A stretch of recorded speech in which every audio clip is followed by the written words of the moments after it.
What's up, Derek? Yeah, no, she was just full on. I see. I want to play. So how it started is I walked into my room. Hey, Baka. I walk into my room and I just see over the top of my bedside table 2 little eyes and 2 little ears poking out and following me. So to see what she'll do, I bent down a little bit lower. And I just see the head go up a little more as she's trying to keep an eye on me. And I was like, oh god, she wants to play. She wants to play. I was like, alright. Okay, we'll play. We'll play. So it was full on kitten mode. I grabbed the laser and she was just off like a rocket. Oh, goodness. Hey, Killy.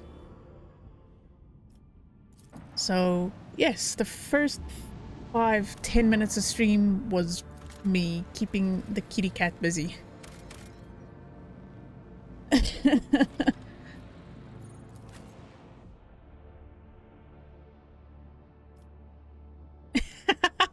Killy, you are not getting out of it. You're stuck being called cute and adorable. Especially after last week.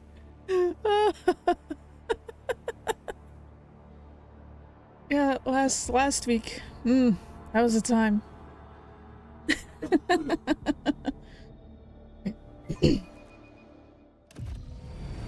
Alright. Chicken in no way deny the allegations.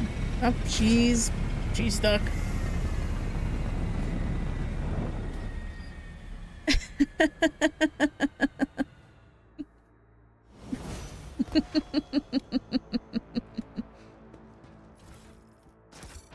Killy is stuck for being branded as cute and adorable.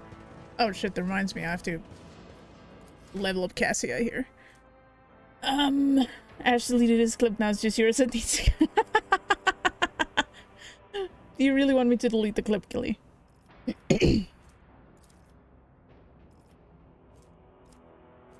No, I think I'm gonna bump that. Ugh. Hold on.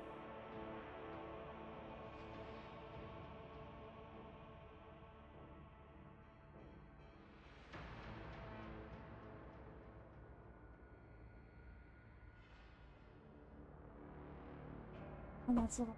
Yeah.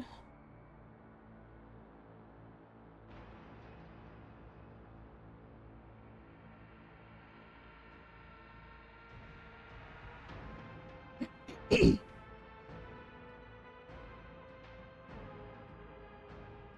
give me 1 second. Go ahead, I have a copy.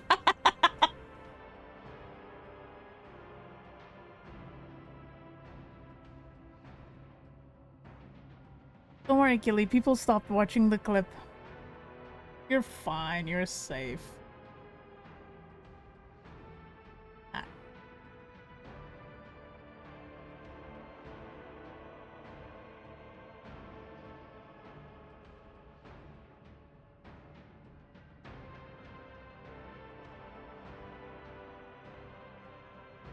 Alright. I missed it. What was the command to summon it? There wasn't a command. There wasn't a command. But hey, if Killy wants me to delete the clip, I actually will delete the clip.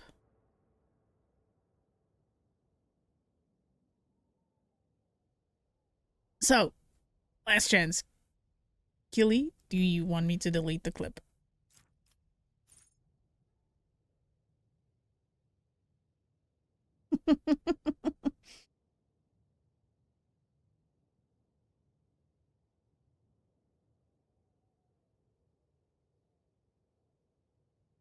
There you go, Killy. Happy?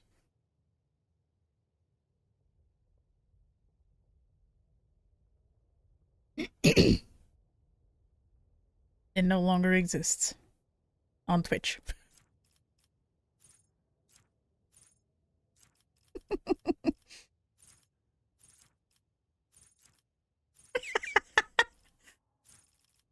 worry about it.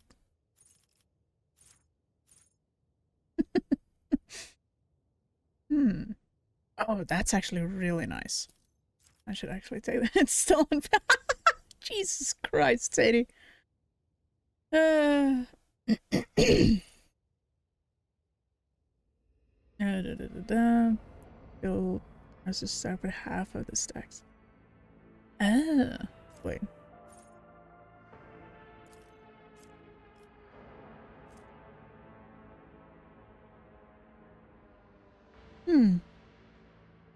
It never happened. That's You've been such a good fuck girl, off. haven't you? Teddy, you hoe. You absolute little fucking hoe.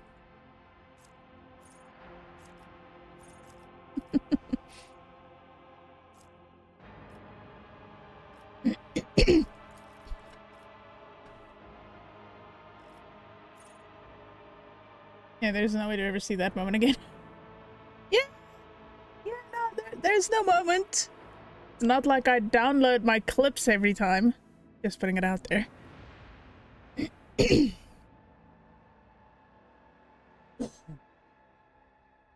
Oh, that is nice. I'll take that.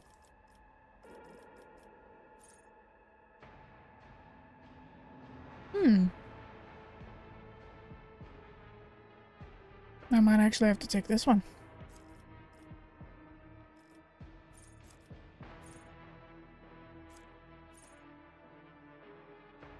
No, but everyone deleted from memories. Everyone look into this. Haley, you're screwed. You're stuck. That's how it is.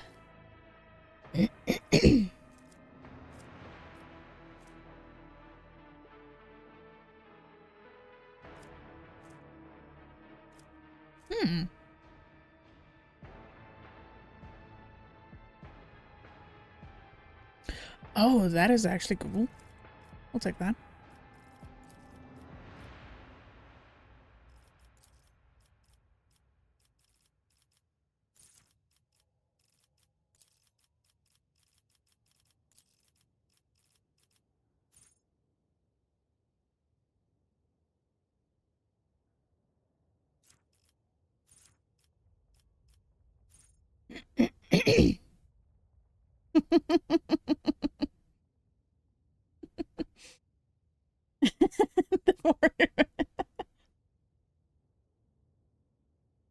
The Keely bully session is discontinuing from last week.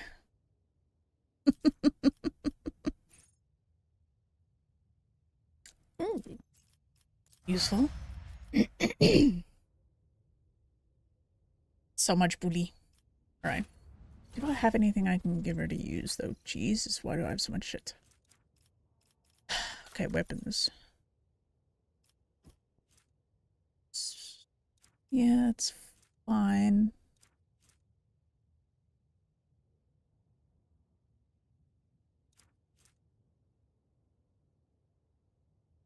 Armor.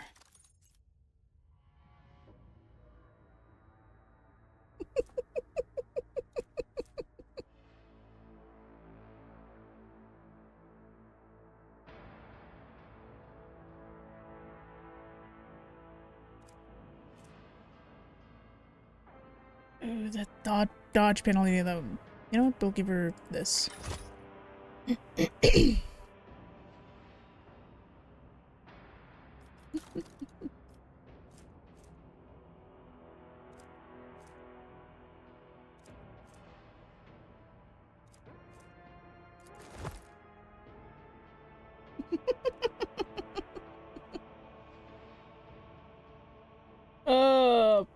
Poor Killy.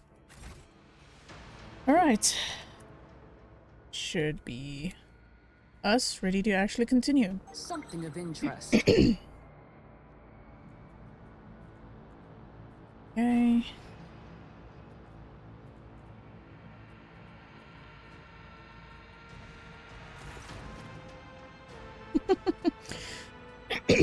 The pale young woman looks at you with a mixture of hope and disbelief swirling in her eyes. You notice her hands trembling as she clutches her weapon. Who are you? Did you come from the planet? Are you reinforcements? Saint's teeth, I thought you'd never come. Ooh. What happened here? What? I mean, There's been a prison riot on the planetoid. Sadly, it is being led by the prison warden himself, the Honorable Anathagon Castiglia. Jesus, that's a name. He has allied himself with the rabble that he himself was supposed to watch, and declared Ricardia Filia to be independent of the authority of the system's lawful governor.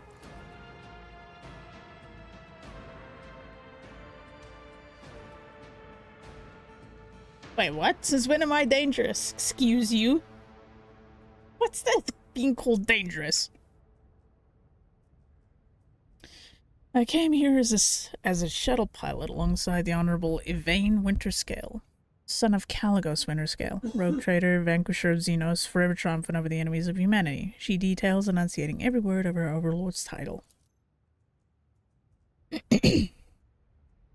Young Lord Winterscale wishes to speak with the warden personally, so you could put an end to this lawless treason. He and his escort went ahead, and she grows paler. I haven't been able to contact him over Vox for a very long time now. Ooh.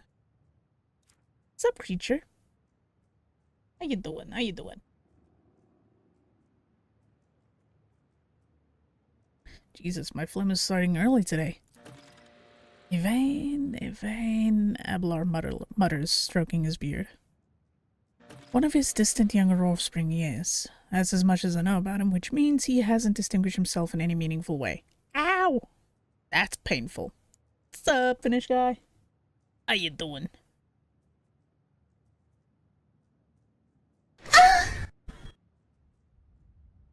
Fucking anime mode, man. You are dangerous to the image that Killy wants to protect because you bring out the true Killy, the cute Killy. Sorry, Killy. You're stuck. I doubt that he has had many opportunities to do so. As far as we know, Yvain Winterscale seldom leaves Rickard Minoris, and spends most of his time in its spires. Poor environment in which to see glory or even get a taste of real life beyond reinforced walls. Heinrichs catches Abelard's look and shrugs. We're obliged to be well informed about any individual even remotely connected to the rogue traders of the Expanse.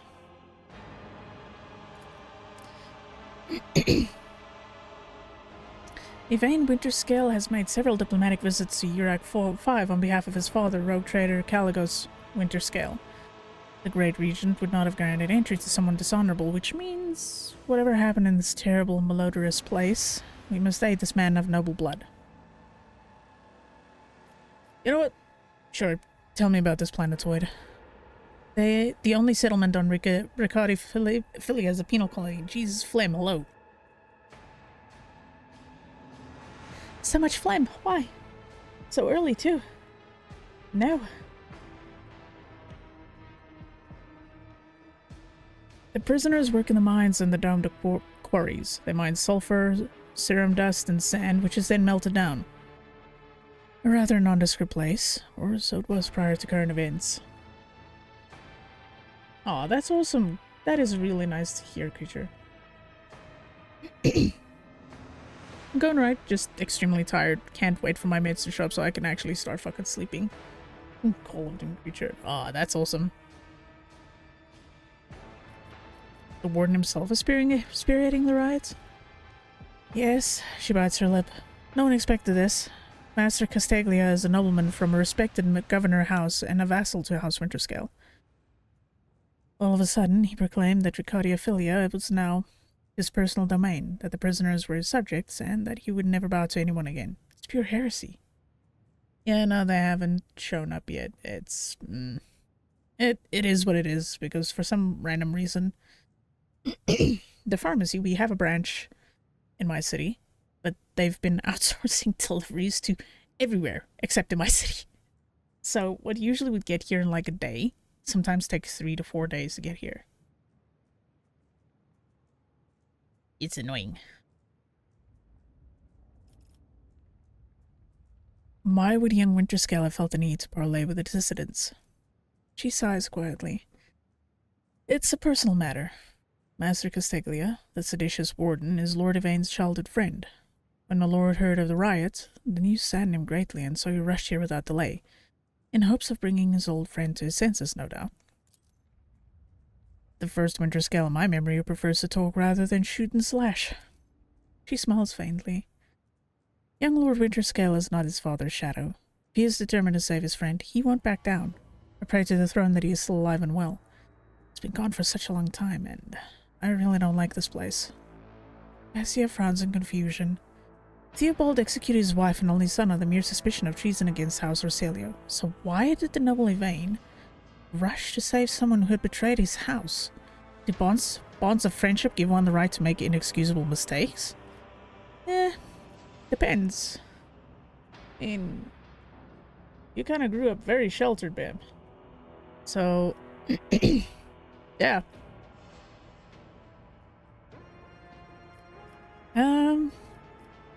You know what? I am Rogue Trader von Valencius. Now introduce yourself. At once, sir. The woman stands at attention. Captain Raquel Vicari, servant of House Winterscale and the pilot of the shuttle. It is an honor to be greeting her ladyship von Valencius.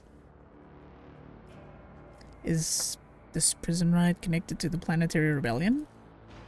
Seems more likely that Warden Castiglia learned about the rebellion on Rickard Minoris and decided to use the situation to his advantage. I can't say for certain. Perhaps no one can. Governor Medina has always preferred to shoot rebels rather than inquire about their motives and connections. Fair, I suppose. It's normal, especially in this world. Is there anything else I should be apprised of before I set out? Some of the rebels have holed up in the barracks. I don't know how many, but given this is the only way through to where the negotiations are taking place, I would expect heavy resistance. Please take caution, your ladyship. Lord Winterscale's guards mined the entrance so that the rebels couldn't get to the shuttle. I have no more questions. You may excuse yourself, pilot.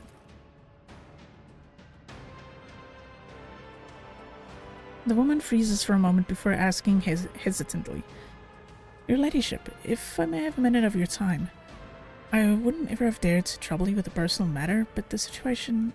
In any case, have you been to the capital of Rickard Minoris yet? I wanted to ask if you saw a man there. Communications officer by the name of Jasper. You know what, let's be nice. You need not worry. Jasper's alive. She lets out a long sigh. You can see the relief gleaming in her eyes. Can't imagine how much I needed to hear that. Thank you.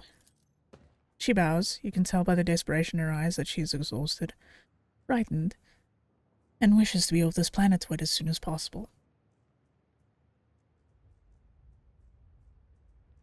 So, if you're the nosy type, Jasper is her fiancé.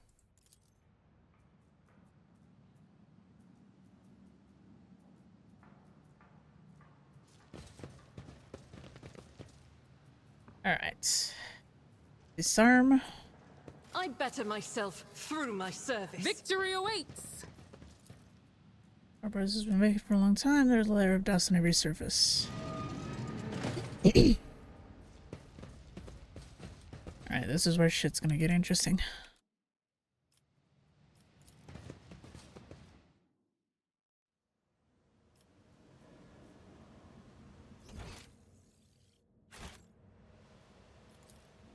Acquisition is possible.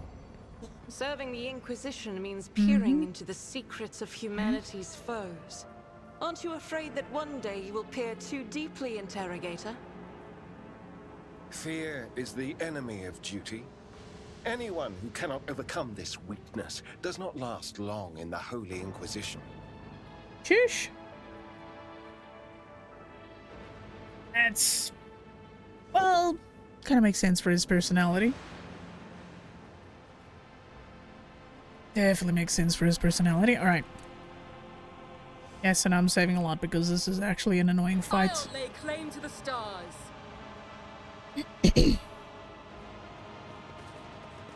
We could deal with this. And this is not making my life easy.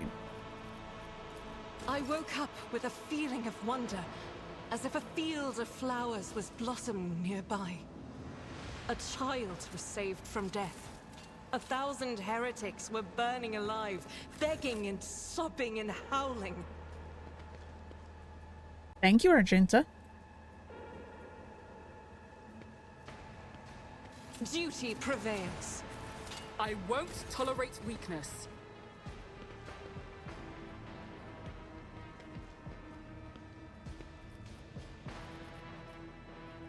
Okay. We shall prevail. Look no further. You are authorized. What ails you? Do I detect doubt in your You voice? are in the presence of House Orcelio. We are the spearhead of the Imperium.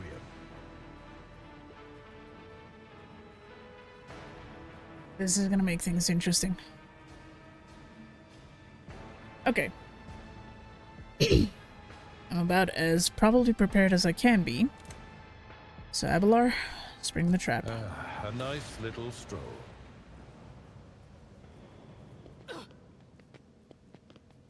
Submit, and you'll die quickly. Spare none of them! I'll do it. Eradicate it. Okay, start taking care of these guys. Okay, you're running that side. Makes my life a little easier because you got a long way to run around. So no worries about the Grenadier just yet. Those problems are gonna start showing up real soon. What do you mean, creature? They're the ones that started it, and I ain't doing nothing. Just a minor setback. Fuck, I hate that this guy's like right here. Nothing I can't do.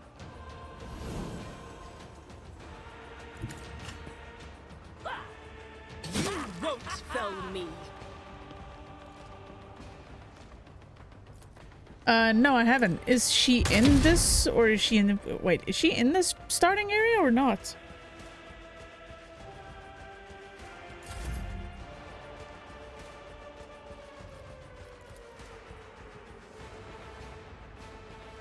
Me? If you insist, look another foe Oh, I'm painted on the black. prison planet, so I'm still very early in the game. How are you doing, Dave? So yeah, this is Le Prison Planet. Death to the weak. Crush the feeble!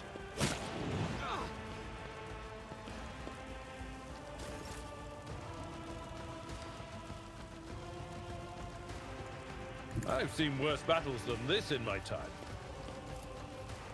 Let me help. I stand in recognition. The Emperor is on our side. Let's see to it. Momentum. As the tactical imperative dictates. Oh, no, no, no. I'm still... I basically have to... I want to finish this, then go back to Rick and Minoris to do the last thing there. Prognosis is favorable. Faith without none can escape the Emperor's judgment. So still got a little way to go.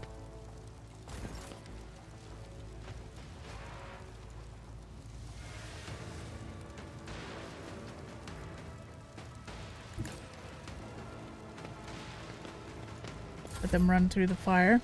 Be careful not to cross my gaze. It's helping the protection. Damn, people be horny today. Sheesh. As duty demands. Sheesh. Another foe painted black. One time, I didn't need to do much. Just put down fire. And I got an achievement for killing 5 people with 1 attack.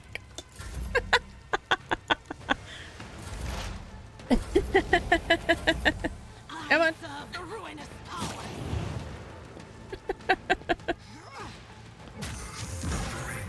Is part of the trial.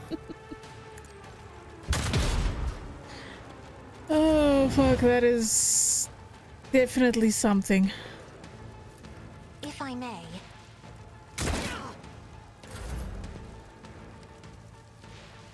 Follow my lead.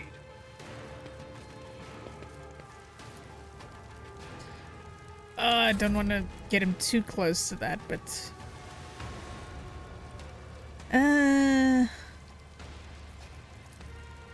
you More pew trouble him? than it's worth. Oh, you can't really pew him from there. As There, the can you Emperor murder him is for me? Thank you.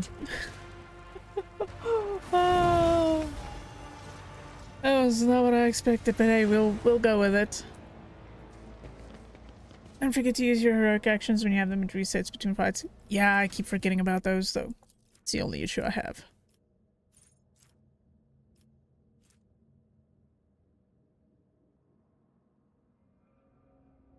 Hmm.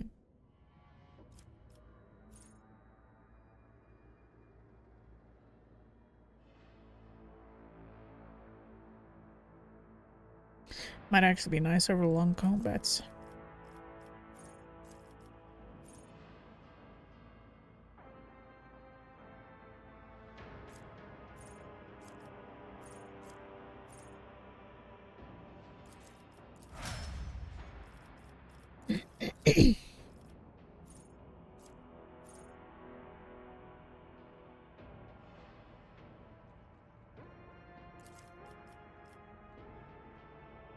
Hmm? Okay, I'll take that. And that's gonna be nice for between combats. I think I actually already took what I needed out of this.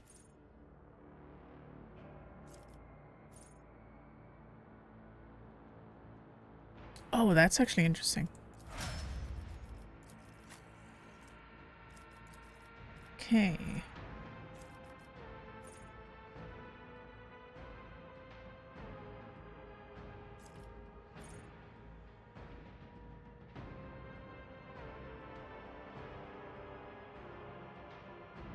Hmm. That actually seems like an interesting one to get.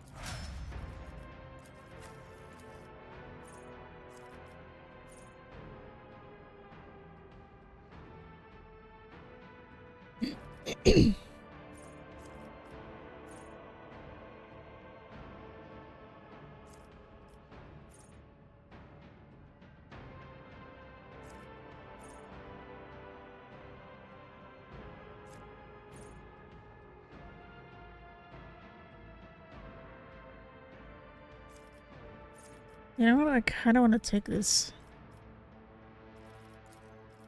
Yeah, no, I'm probably not going for the most optimized plays, but hey, we're here to have fun. And me do dumb shit. That's fine.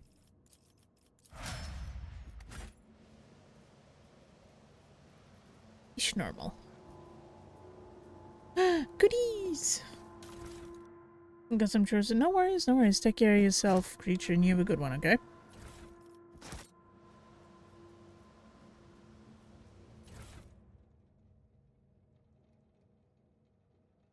Oof. Headache is kicking my butt just a little bit. A new challenge for me. Done.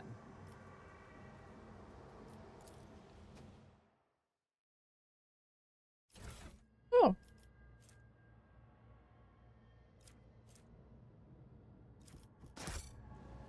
Well, then we got some new things.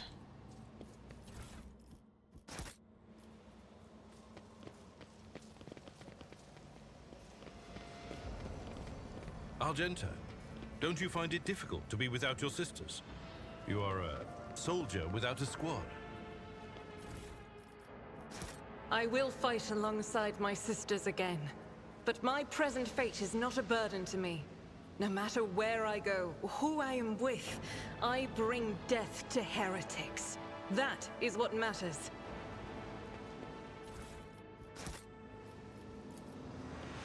That was a problem for you. Hmm. Interesting. Follow my lead. Severed human body parts. Chopped up slabs of flesh and barely washed of any blood. Well, now we know at least how they've been eating, I suppose. Judging by the number of hard morsels, dozens of victims were slain here. Fascinating. Cannibalism!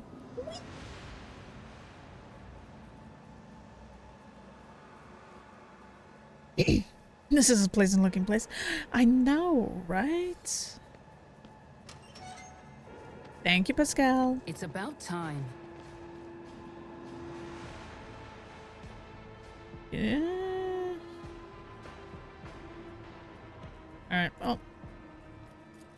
Go for it, Pascal. Machine God grants the insight.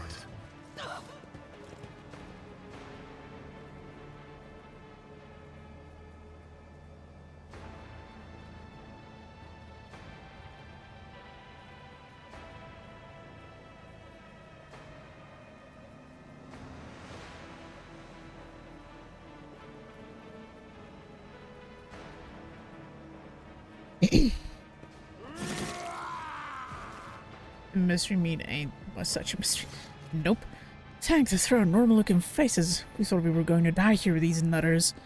The old man with a gap-tooth smile drops his weapon and holds out his hands in a placating gesture. Please don't shoot us. Your nobleness, let us speak a word. Oh, this is a welcome change. Talking before shooting. Still, Lord Captain, the look of this ragtag bunch hardly inspires trust. Spam, anyone? Pfft. Give me a reason not to execute you on the spot. Here's the deal. We're honest, quiet inmates. We didn't want to riot. But, well, sitting it out wasn't really an option either. The warden's lapdogs made short work of those who refused to join in the festivities. So we had to, play along. That's all it was, play. Never meant no offense to Governor Middenay nor the lawful authority of House Scale. Give us a chance, eh? We just want to wait until everything blows over and we can go back to our cells and quietly do the rest of our time. Pascal inquires demurely. Does the fact that this serf is presently confined and therefore has previously betrayed the trust of the Imperial servants need to be vocalized? Or is it evident to the late persons, uninitiated in the sacred mysteries of logic? That's a mouthful for saying that people are stupid. A repentant, honest heretic. How novel. Judging by Ablar's tone, the seneschal is utterly unimpressed with the old man's ingratiating monologue. The low-born speech is mottled with colors that conceal his true darker hues. This old man has a long history of lies, and he is using his wiles on us as well, but I see no foul corruption or ill intent in his words. Tell me about the warden and the riot. How I swell your tongue talking about that heretic, but if you insist, here's how it is. Slice process alien. Of course. Of course. The warden of this here prison, the Honorable Master Castiglia, was a crackpot from the start. The previous warden ran things the proper way. Prayer, 1 meal a day, work, a punch in the chompers from the guards, work again. But the new one? Do you know what his first decree was? He introduced lunches and dinners. By the 9 devils, that's 3 meals a day. The man was obviously stark raving mad. Things only went downhill from there. The guards quitted with the teeth punching. The warden forbade them. Instead, the overseers started counting which prisoners were digging up more things in the quarry or swinging their pickaxes harder or whatnot. And then, would you believe it? They put together a list of best workers. And if someone on that list also showed good behavior, that's when they'd get promoted to an optimate. That's the upper crust among us jailbirds. Or that's how it was at first. Then the warden decided it's optimates, not the guards, who should be in charge of punishments. I know, right? How dare he? And that it wasn't the overseer's job to watch the prisoners work. It was the optimates. Well, let me tell you, that's when these goody two-shoes really started to shine. The guards aren't even in the same league as our dear fellows, the optimates. In the old days, we had maybe 5 or 10 stiffs kicking it a week. And now, well, we were lucky if it was only 50. That wasn't even the end of it. Warden Castiglia moved out of his chambers to live right in the quarry under the dome, and I think something in his new home really scrambled his brain. He began spouting the wildest things like how optimates are true saints who will behold the truth. And he started talking to them and taking them to the quarry. Not all of them returned. The ones who did, even recognized them, more beast than man. They were butchering people left and right, even guards and overseers. The warden himself had armed them. That's the whole sob story, but I knew it from the moment he let us have dinners. Oh, this won't end well. Medley. Oh, God. If I spare you, what do I gain from it? Nah, how can lowly jailbirds hope to thank your noble self? Ah, I have an inkling. See, as you're aware, how should I put this? Different from the rest of the prisoners in this place. They're all petty thieves, murdered menorahs, debtors, gutter snipes. They're no one serious. Now we, your nobleness, are cut from a different cloth altogether. We're fortune seekers from the void. Why don't we tell you we're on Footfall Station? You know, Footfall, the only shipyard in the base market and the Coronis expands? Yes, so where on Footfall you can find some very serious, business-minded people, and how you can get yourself a very special discount from them on some very special goods. What kind of very serious people? The most serious kind, your nobleness. Have you heard about the Fellowship of the Void? It's the largest pirate alliance in the Expanse. There is no leader, of course, but there are some terribly serious captains who decided that cutting each other's throat over loot was, what do you call it, counterproductive. But cutting throats altogether, now that's anti-counterproductive. Well, their joint efforts leave them with an excess of spoils, so they need to dispose of it somehow. And I, your nobleness, just happen to know someone who handles such kinds of dealings on behalf of those very serious people. Heinrich tilts his head slightly to one side, listening intently. You are pirates. You came across a void ship belonging to your associates. They're planning to break you out.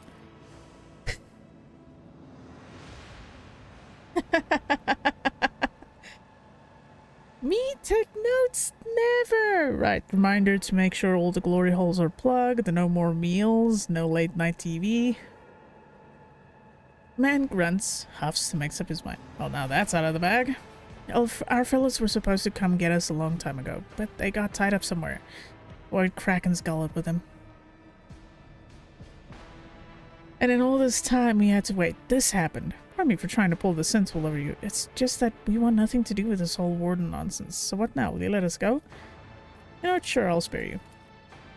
Oh, that's a great to hear, your nobleness. Just great. Now, there's a true aristocrat, not that warden creep. Now then, your nobleness, where was I? If you're ever on Footfall Station, there's this district there, the Shadow Quarters. It's called that because it's located behind the statue of our holiest emperor. I've known folks who call it something else, also on account of it being behind the statue. Don't repeat their mistakes, I tell you. Reverend Hieronymus wasted no time finding and burning them all. Forgive an old man for getting distracted. So, Footfall. The Shadow Quarters. There's a bar there, built into the remains of an old ship. And in that bar, in the back room, a certain Orisa does her business. Tell her Grandpa Bachval says hello. You'll be her favorite client in the blink of an eye. There we are. Well, your nobleness, we'll be going now if you don't mind. Heinrich lets out a sigh of disappointment. Oh, Orisa, most well-known fence on Footfall. I was hoping to hear a new name. Oh, you crazy asses. Since we're going Iconoclast, I shall not leave you to die at the hands of the Warden's henchmen. Go, tell my pilot that it is the Lord Captain's order that you be sent to my ship. He will join my ship's crew. You have my personal pardon as a rogue trader. Thanks. We're most grateful, your nobleness. The old man glances at you somewhat skeptically, but then smiles and leaves. Yay, we have more crew. Okay.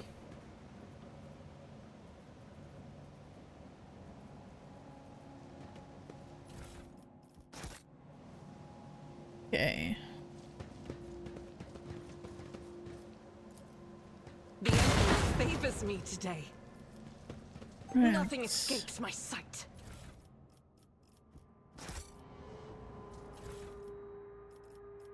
Oh. Oh, hammer. Oh, okay. Who could we even give this pistol to? I think I should be able to give it to her. Maybe? Yeah. Deadshot. Damn, okay. 914. Yeah, that's definitely a little bit better. Yeah, we definitely need to make a plan with your little pea shooter you got over there.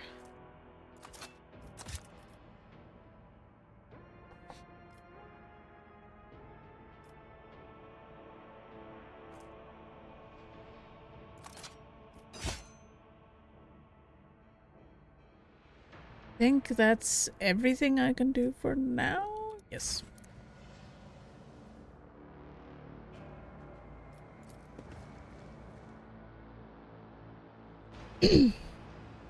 I'll lay claim to the stars. Pull the bridge. Hold that bridge. 10 points to anyone that knows where that's from.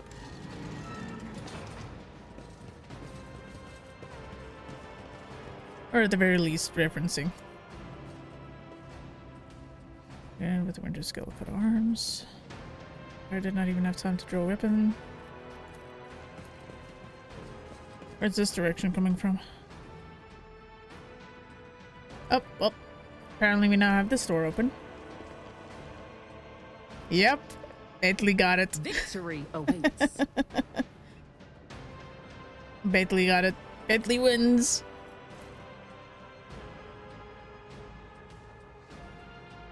Alright, this is where shit gets slightly messy. I missed goodies? Oh, no. Never mind. I didn't miss goodies. This is actually where we need to go. Never mind. It's me being a doofus. Oh, this is gonna suck. Alright, give me a second. Let me just get my headache tablets. Well, the ones that I have left. Yeah, I had to go get up and get the grandpas. Oh. My meds better fucking show because I've only got 3 of these left. A new challenge for me. Alright, this is where shit is gonna get interesting.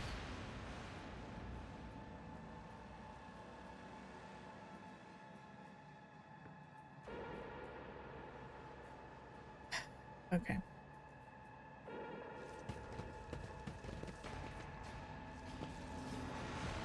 It's a little bit easier. A little bit better than my first time I went through here. Told you, Evie, they're hiding so much from us. Arrogant mentors, holy brothers and sisters. What have they ever given us? Nothing but a pile of fibs and useless admonitions. The voice of the man standing with his back to you sounds almost soft. Heedless of everything but what is in front of him, he leans over a prisoner dressed in expensive clothing. But Aurora, she's different. She spoke with me like no one ever had before. She revealed the truth to me, and now I can reveal it to you if you just stop struggling for a minute. But the man finally realizes he is not alone and turns to you. He's clutching a long, thin metallic rod with blood dripping off of it. Yeah, Tarek, they've been taking very fucking long. We have guests from the Von Valencia ship, I would wager. Evie, my dear, you'll have to wait. Do not faint, I beg of you. It's important that you feel everything, including your other eye. The warden's words are suddenly drowned out by a chorus of voices in your head. The entity that still dwells in the recesses of your mind rejoices in a cacophony of cries. This place, it holds a great significance for the entity. In the frantic chanting of voices, you can almost make out words that speak of an ancient grave. One that was opened, where it contained a priceless treasure, a most coveted prize that was retrieved by the faithful after a centuries-long search. So, particular place that had handed out pamphlet. One folks just said,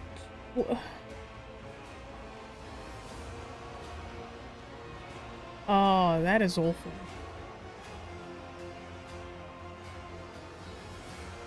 That is extremely expensive for a small burger.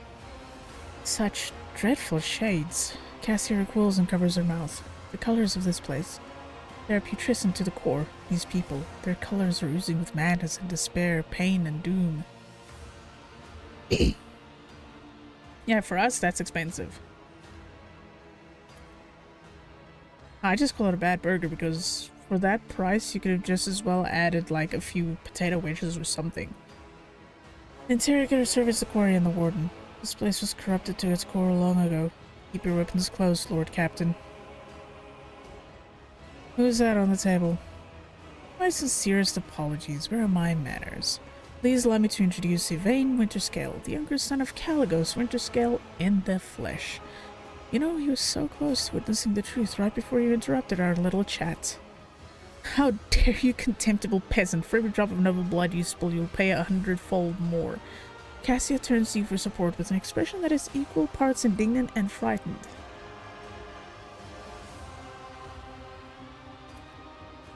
Heinrich grits his teeth. The boy is still alive, but if we want him to stay that way, we should hurry. Abelard shakes his head somberly. That poor fool. Knew nothing good would come of his naive attempt at negotiating with heretics.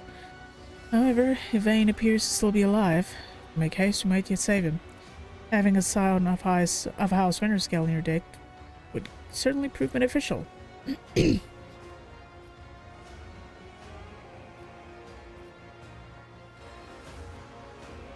know what? Let's continue this vein. What madness have you wrought in this prison? You truly want to know? He becomes more animated and runs hand through his matted hair. You know that it has been some time since he last trimmed his nails. This is my garden, where I try to grow the seedlings of a beautiful future. That was before I realized that there is no future, not in the sense ordinary people understand. We are too attached to this life, to the limitations of our weak bodies, to the short-sightedness of our eyes that can scarcely see. It is also insignificant. The true future lies beyond real space. The only way to reach it is through a cleansing sacrifice, do you understand? That pit, there is something special about it, is there not? An item of value was once buried there. Now tell me, Warden, what was the item and who took it from here? The Warden's gaze bores into you, then he smiles with the corners of his lips. You are too late, enemy of the truth. This bastion has already fulfilled its great purpose. You will never find the trail of the reclaimed relic that now rests in the hands of the devout. Well, I'm here to quell a riot. I mean, it's far from diplomatic. Heinrich sighs and draws his weapon. There is never any point in having this conversation to begin with. The Warden raises his hand, and the maimed people start thrashing about in their death throes. Time for words is past. Optimates, give your powers to this harbinger of Aurora. Let our foes see the truth, or become awash in blood. Take a knee Alright, and bow. this is where things get fun.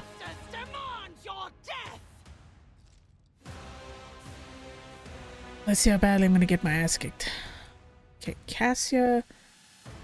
As bad as it sounds, we're gonna need people close by. So we need to destroy these fuckers. You. Over there. Abelard should actually stay here with Cassia. Heinrichs can bring up the rear. She's actually pretty good where she is. That's fine. Pascal, I'm actually gonna need him here too. Once they're done with this, I can move them up. She can be long range support for now. But I definitely need to want to get my character up here for the sniping position. I'm gonna need it.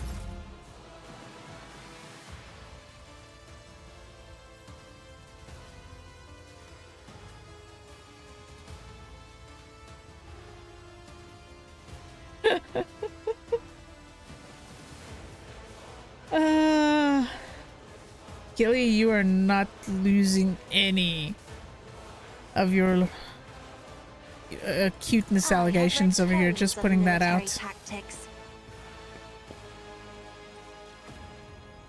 Sorry, I know I have abilities to use, but I need to get rid of this thing. If you Fucking insist, fast. Lord Captain. Chaos guides me. Emperor, deliver us! My great out of my way. Bastards!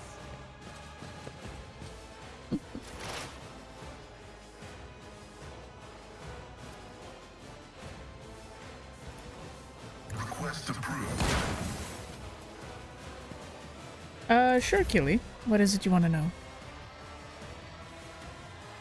Get me a target. What's up, Killy? I won't do that. But of course, Lord Captain.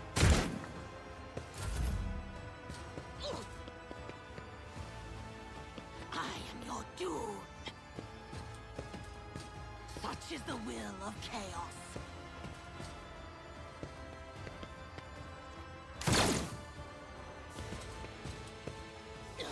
Anyone know anything wrong with tasting non-alcoholic tasting drinks? Specifically non-alcoholic tasting, or something that... Doubt is for the weak. Strife is a prayer.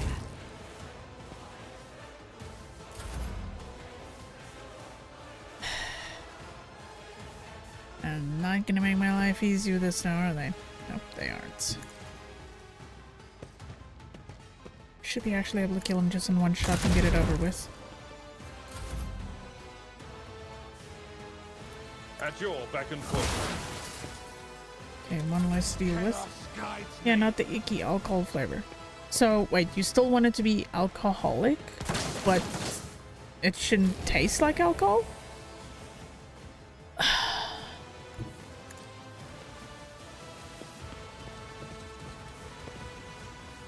I can give you a mix that I usually drink, and you don't really taste the alcohol if you don't, like, pour a lot of it in. I serve the ruinous powers. Like, if you just throw a single shot of spiced rum into a glass of Coke, it gives it a vanilla taste, but it doesn't taste strongly like alcohol.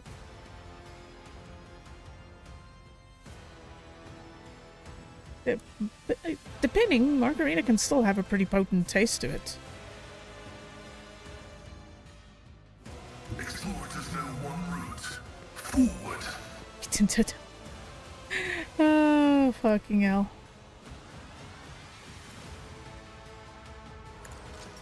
The Omnissiah condemns you. I mean, limoncello martini that only tastes like lemons. Oh, I can see that.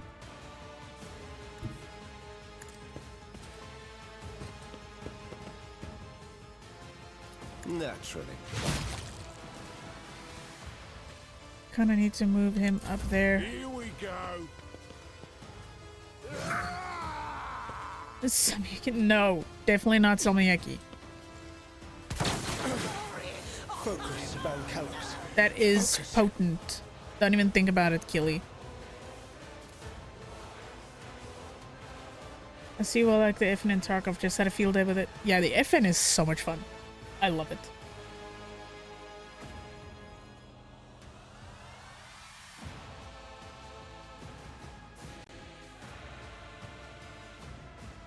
Love coconuts? Well, that's also an option. And if you don't like coconut, blah, blah, blah, blah. Yeah, coconut's fine.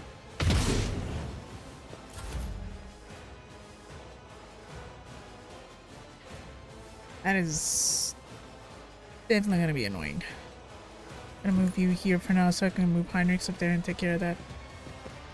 I usually stream on Saturdays, but no, I'm actually good to go this Saturday. Why, do you have a suggestion or something you want to do? Already done. 5 scav, headshot, kills from 40 meters away with that. Yeah, the FN is really nice. I love it. It will be done.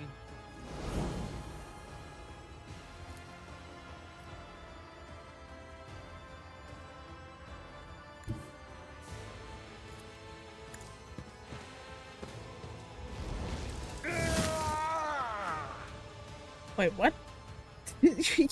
I'm writing sticky notes to not wander when drunk? Huh?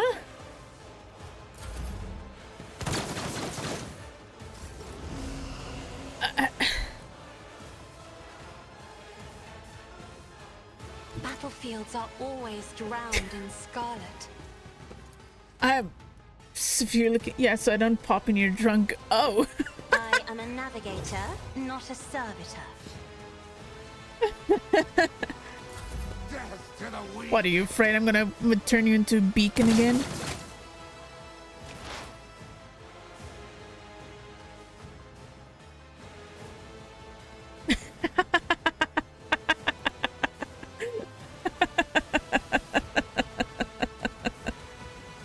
Activate calculated fury algorithm. I need a foothold. Oh, this might actually not work.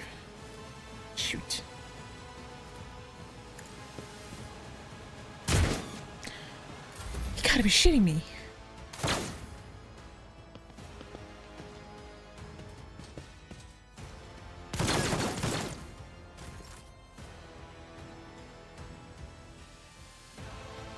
I will bathe this battlefield in righteous fury.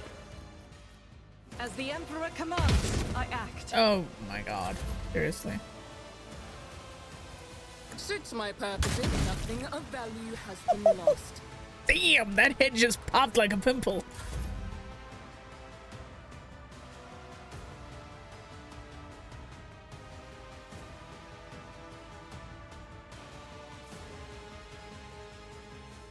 You know what? I might actually move Abelar closer to Tried and Argenta tested as some tactics, cover and the best ones. if he decides to push closer to her.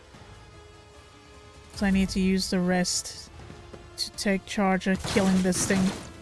Throne take you.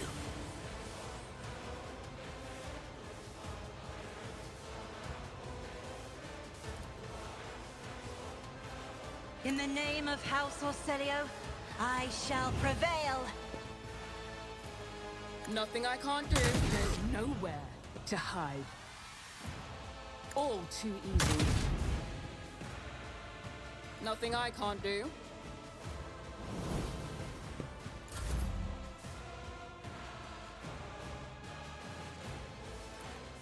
Me? You insist, Lord Captain.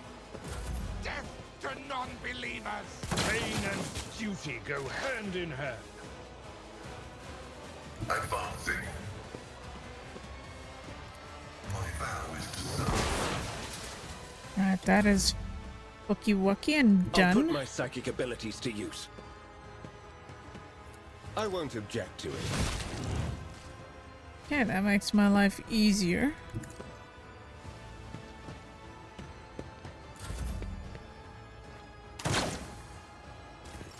Yeah, it's just him basically left. Rejoice in battle! No, he's got one guard. Faith without deed.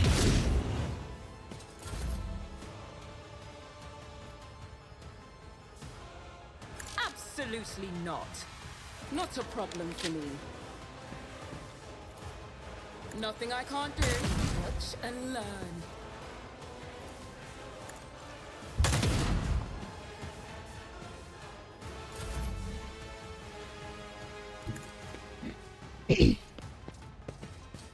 Not be able to read the second note would be a sticky situation. Get out! Out! Get out! Get!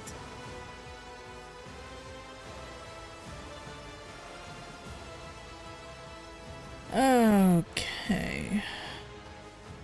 Let's see.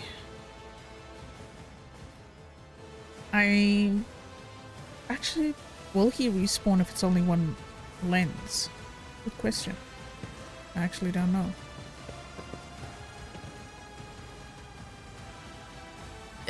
I despise puns.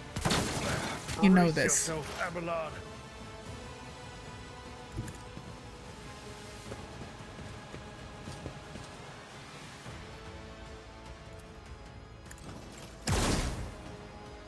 Oh, that did something to start. Therapy. No. The Emperor is on our side. Let's make it quick. Faith shields me. As the Emperor commands, I act. You didn't stand a chance. Hey, he actually dies. Oh. Interesting. Now, Blackbird's fine. I've just... Oh, puns have a That's special actually place sound of approach. dislike for me. Just so much. Indeed. Reduced to dust. I have an intense dislike for puns. Like, absolute dislike.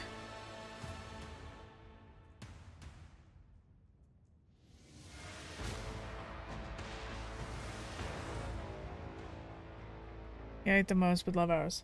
No, I absolutely f***ing hate puns with a passion. I had an ex that just never knew when to stop with the puns. So ever since then, I've just had a special dislike for them. I don't believe you've been properly introduced. The blood is bubbling on the young man's lips and his voice is barely audible. But even now it remains melodious and quite courteous. Yvain, Renuskel. Verona's greatly pleased to make your acquaintance. Irex reaches a hand toward Yvain, and the temperature drops a few degrees. He's in a bad way, but timely assistance from a Chirurgeon will save his life. For now, I will do what I can. On the rare days that Lord Winterscale visited Urek 5, the station was awash in a mist of warm hues. We were forbidden from meeting each other, but I was delighted still to see such rare colors in my home. Now, however, his colors are darkening, twisting from pain and bitterness. We must help, Lord Captain. We must save the clarity of his soul, for he whose presence makes the world a little brighter deserves no less. Oh, Killia's been here the whole time. She's just been mercilessly getting bullied. Lady Cassia, I presume. The sacred child of House Orselio. How disgraceful it is that on the day we finally meet, Yvain looks away in shame. I find myself not at my best.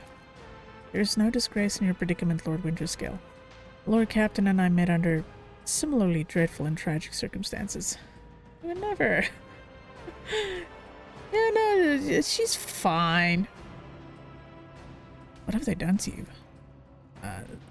The warden, my friend, I tried to convince him to stop the riot. Diplomacy failed. Speaking's a struggle, but he continues stubbornly. Father hates diplomacy, which is why I had to try. Conserve your strength. You're wounded and need help. Wounded? I would have phrased it altogether differently. Tortured and maimed, perhaps? Have you ever had your eyes burned out? This is my first time. Cannot say I recommend the procedure. It is either trying to make light of the situation or growing delirious from the pain. I must take my leave. I'll see to it that assistance is provided to you and that you are escorted from here. He nods, giving into oblivion. Yeah, this poor dude has gone through hell. And considering he's nicer than his dad, that's kind of sad. Hey, that rhymed and I didn't even try. Noble sword. Pick up all my little goodies. Those all the goodies.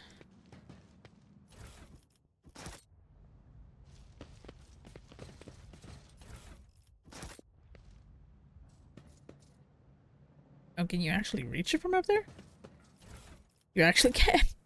I'm surprised.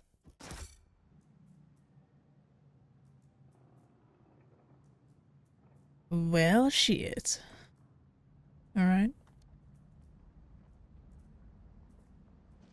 And I think that wraps up everything in the system, if I'm not mistaken. Follow my lead.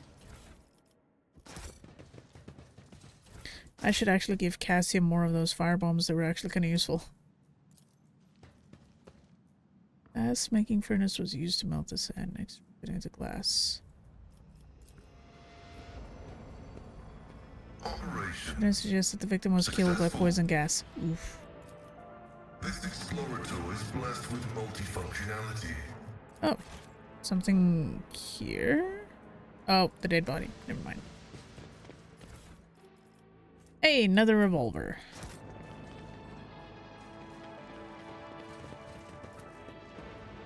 That's it for the prison planet. Only took us about an hour. I'm surprised. I thought it would take me longer. I won't tolerate weakness.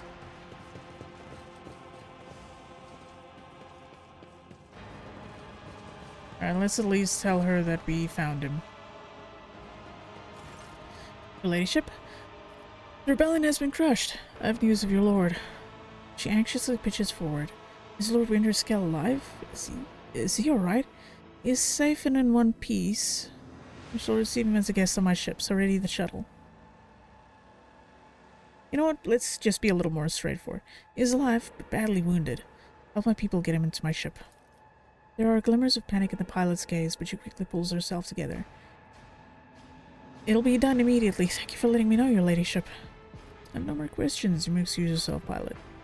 Insert 10 hours prison DLC. My god. Yow. It's about time. Ew, not a chance.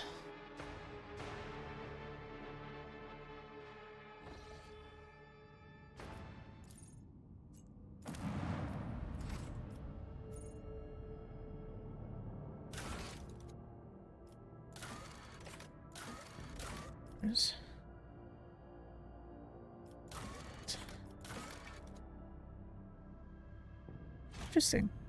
Still shows... Oh, well, never mind. It's fine. I'm just being a doofus. Alright. Permission to report, Lord Captain. Members of a sacred cult operating aboard the ship have requested an audience. They wish to present gifts and introduce themselves to their new captain. What sacred cult? They call themselves the Bloodspun Web. The cult defends the flagship from both internal and external threats. Lady Theodora held them in high regard, looked favorably upon their activities. Sure, I'm ready to receive them. I'll commence preparations at once, Lord Captain. Is this a DLC character? Am I gonna meet the DLC character now?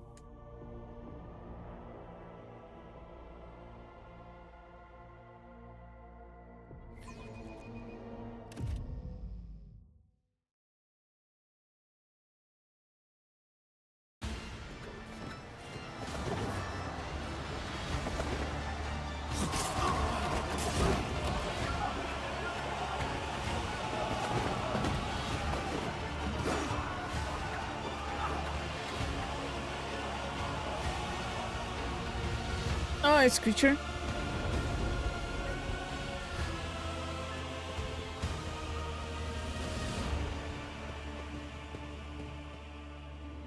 Yep, looks like the DLC characters.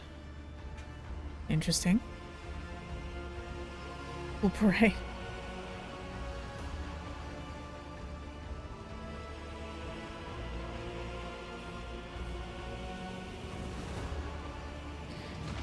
Those on the deck watch in awe as the final figure moves gracefully into a ceremonial pose.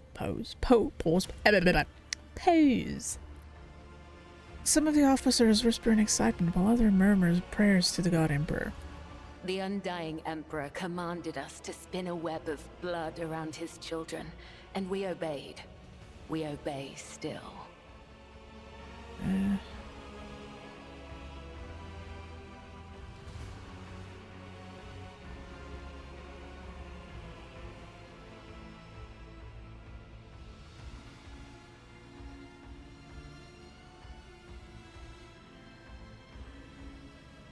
Am I mistaken that I can see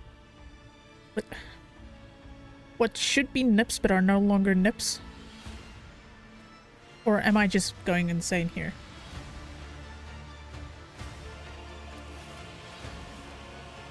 Domin von Valancius, death has whispered your name. We disown Domin Theodora. We renounce our oath to her.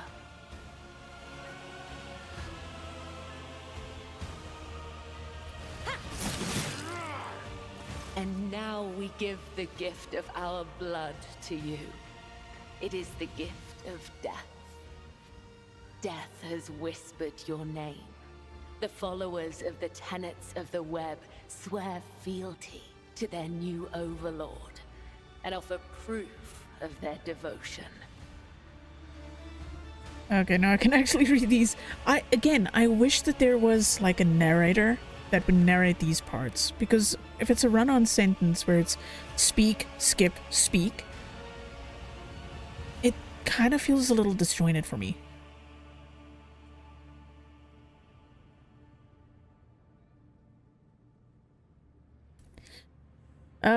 There. Look closely, Tyrek.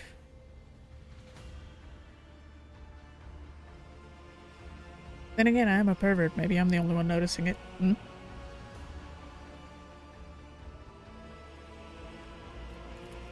We give you a blade, the silent verdict. The Undying One has chosen you to wield this instrument of death. We give you one of our own, Kibella.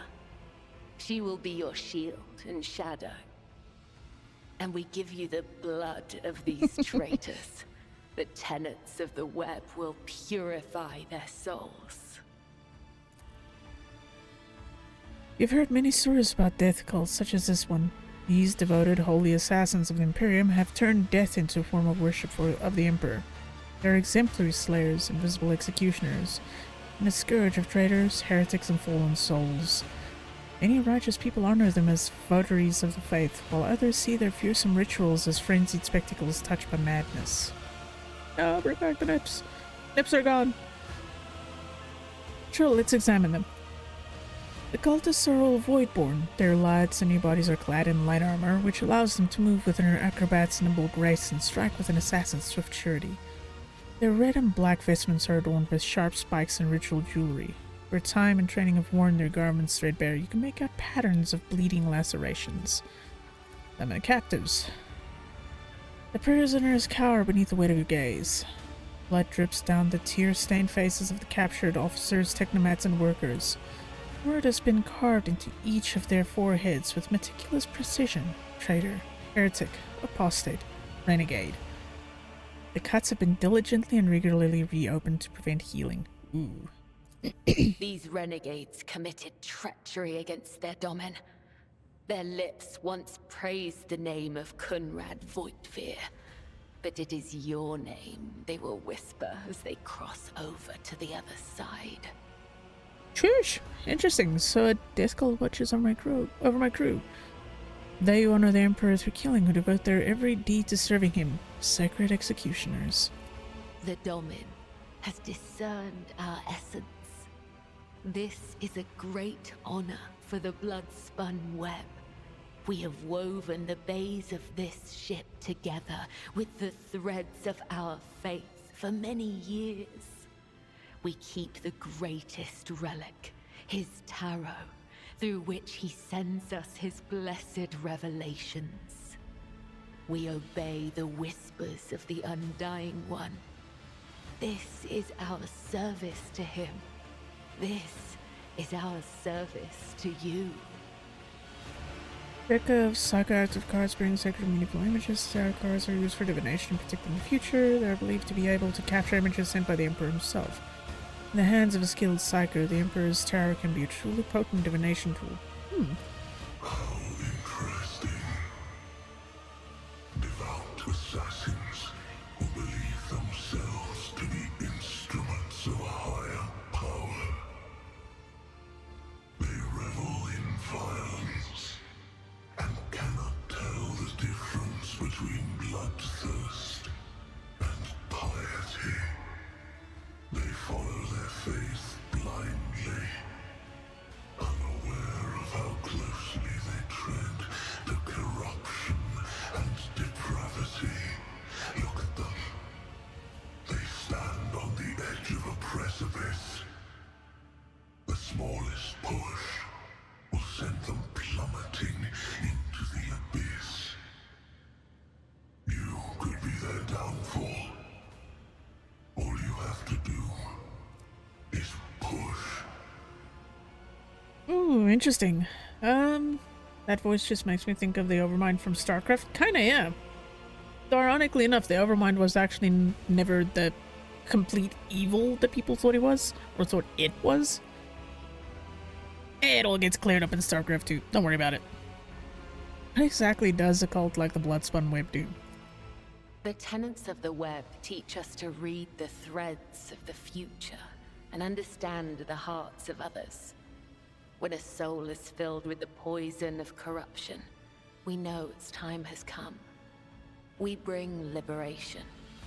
3 strikes, 3 rebukes, 1 blade. This is how we serve the Undying One. This is how we serve you and your flagship. But there are others. The virtuous martyrs who contravene his design without realizing it. Those who have come too close to faltering or committing an apostasy, but have not erred yet. We present such souls to the Undying One. Yeah, I feel like this is just gonna offend them. You mentioned the tenets of the web. What are they? Our laws and teachings, our philosophy and way of life, our art of combat and spiritual dogma. The tenets are the Bloodspun Web itself. Fuck you, Turk. You mentioned StarCraft, now I want to play it. Humanity owes its existence to the Undying Emperor's sacrifice. It is he who protects us from a darkness of terrors. Hence, each of us has a duty to serve him, and a duty to die for him. To act otherwise is to waste the life that has been given to us by the Undying One. To become a thief. We help others understand this. We help them to live and die righteously. I have all the expansions for StarCraft 1 and StarCraft 2. I already finished the story stuff for both of them, so I know how it goes. But it's really, really interesting. It gets very deep into where, like, lore stuff have left off before.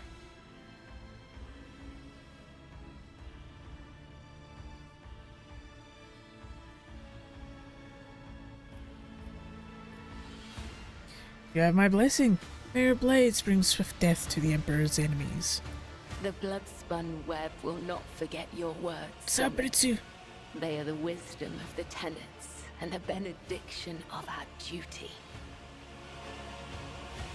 Why have you brought this rabble to the upper decks? So you may offer the souls of these traitors as a gift to him. You have the authority to order their execution. Their blood will bind us together through him. For the God Emperor, the Undying One is death itself. The Undying One is duty itself. Give the order, Domin. Let a spinner of the Bloodspun Web undergo the test of a sacred trial. Alright, give weapons to the traitors. It is time for Cabela to prove herself. A dagger that has not sliced through sinew is nothing more than a toy. Let the final dance begin. Alright, let's see how this goes.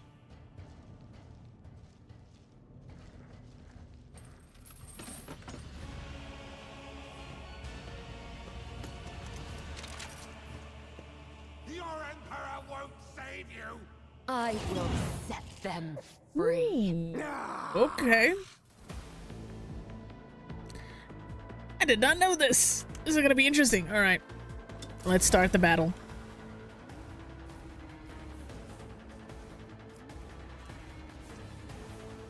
It's at least I bring wide mercy attack. in retribution. Hold on, can I move up here? There we go. As honor or killing brings me no pleasure. The shadows will see it done.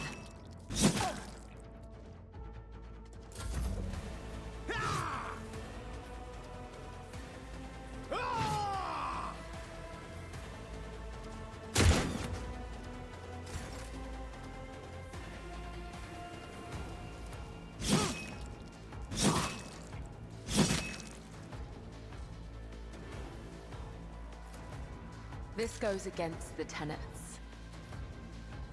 I shall not. Death is a blessing.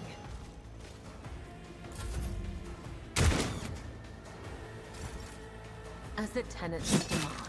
Come, the other side awaits. Interesting. Very interesting.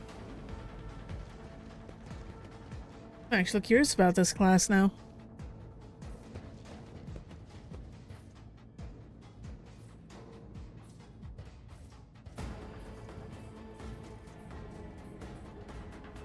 Welcome his embrace. Your Emperor won't save you! As honor ordained. The shadows caught by the trust me. It's definitely interesting, like, class. Chaos guides me! Out of my way!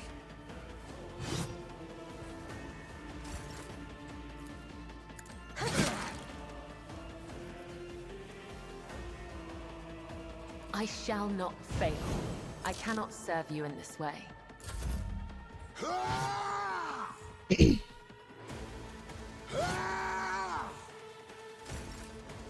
As the tenets demand. The shadow.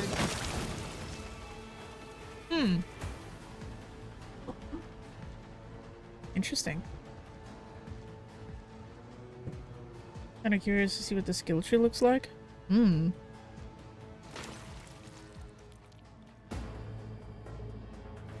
Oh, curious why this isn't voiced. cut to the heart, a cut to the throat, a cut to the stomach. These wounds have been inflicted according to his pleasure. The blood of the apostates will wash away the stain of their treachery so that their souls may prostrate themselves before the Undying One's throne and beg his forgiveness. That's a sentence.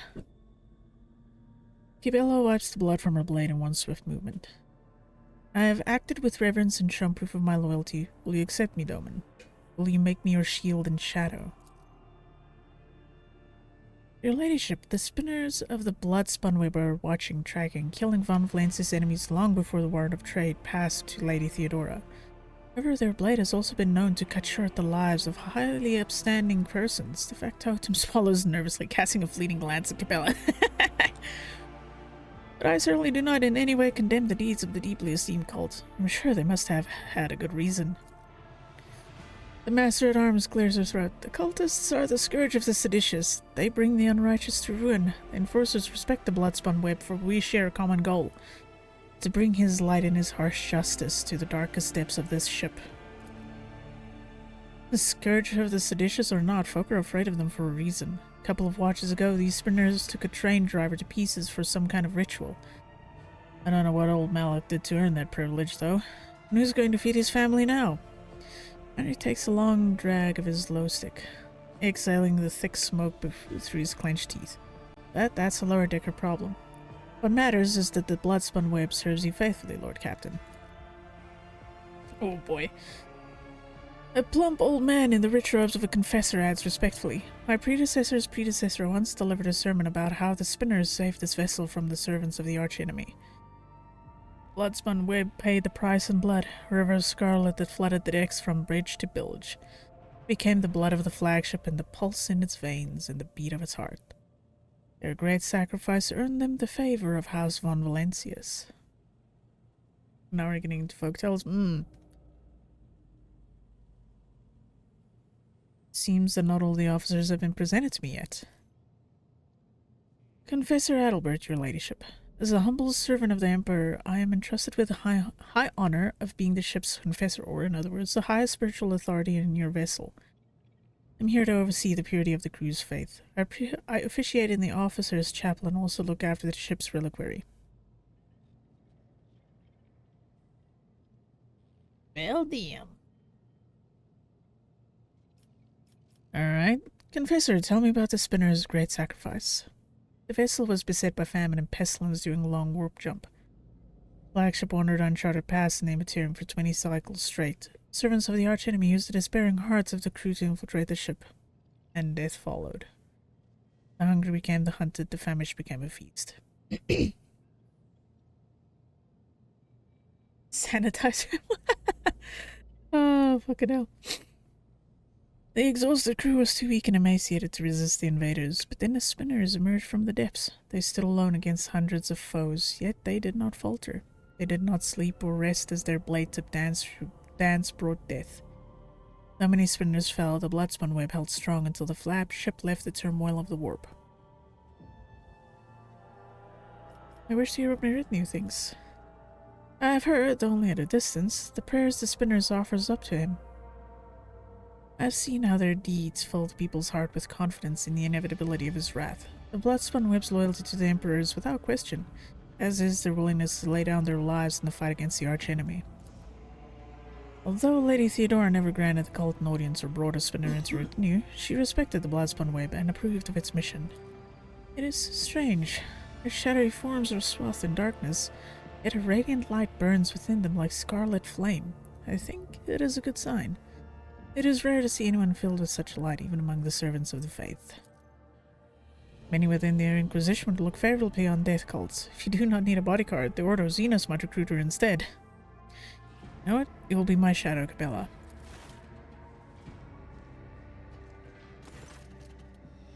Cabella's movements are slow, almost rhythmic, as she removes her ceremonial mask. The dark shadows of her eyes accentuate the deathly pallor of her skin, which is covered in ritual scars. Oh, we actually get a face now. Interesting. Huh.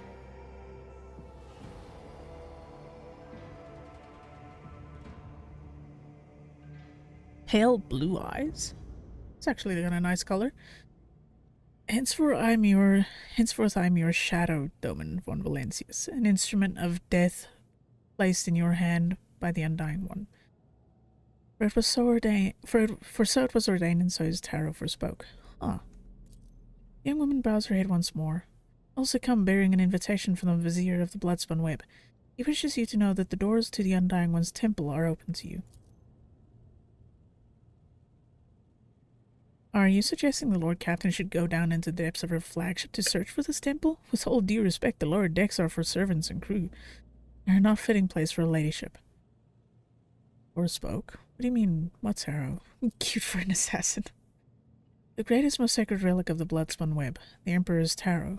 Only his chosen servants may earn the permission to rain blood upon the cards, and perform a reading to see portents of the future, shadows of the past, or tangles of the present.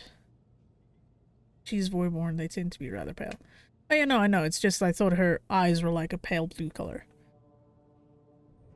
However, the secrets of his tower are not for the ears of lay people to hear. I cannot tell you more. Not here, not now. Who is the Vizier? He is the first among us. The Vizier has spun the web of faith for 5-fold longer than I have lived. Blood of the flagship's blood, my mentor and teacher. Where's your temple located? I'm not permitted to say. If you wish to find the temple, you must walk the path of Saint Ariane, the matriarch spider. Hers was the thread that would have become the Bloodspun Web. Among us. Her path began deep within the flagship in the dark tunnels of the freight line, and there is where yours must begin as well. This journey will bring closer to the thread of the web, closer to the Undying One, closer to understanding death. You know what? Sure. I will walk in the footsteps of the matriarch spider. Your journey will begin in the darkness of the deepest tunnels. The Vizier awaits you.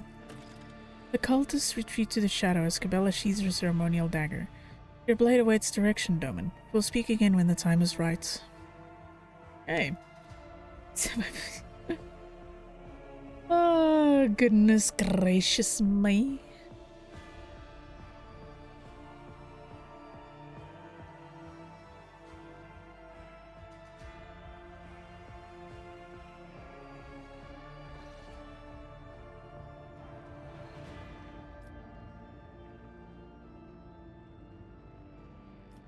So, do you think we should quickly do this?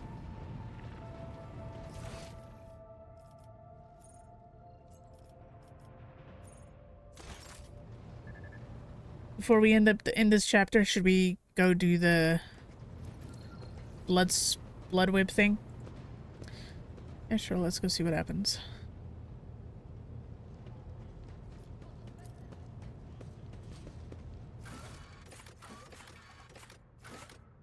Right line. Okay, she has to come with anyway, so 2 of our psychers are pushed out, which is fine by me. Because we already have Heinrichs with us, which he is better close range than these 2 are. That should be interesting.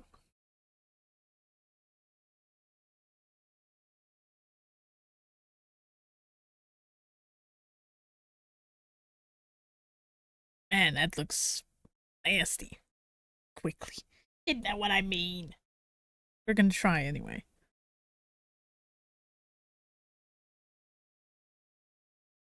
I'm actually yawning. I might be getting tired, guys. For the first time, like, properly getting tired.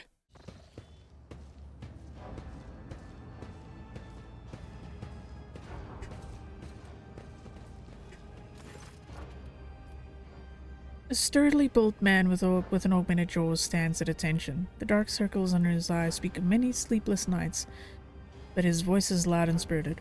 Welcome to Freight Hub LD-987A14, Lord Captain. I am Edark Frenzo, Captain of the Enforcers in Lower Deck Bay LD-A14. The Master-at-Arms has assigned me to be your liaison for the duration of your stay here.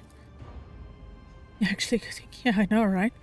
Usually by now I'm still wide awake. I'm actually starting to feel kind of like I'm getting tired.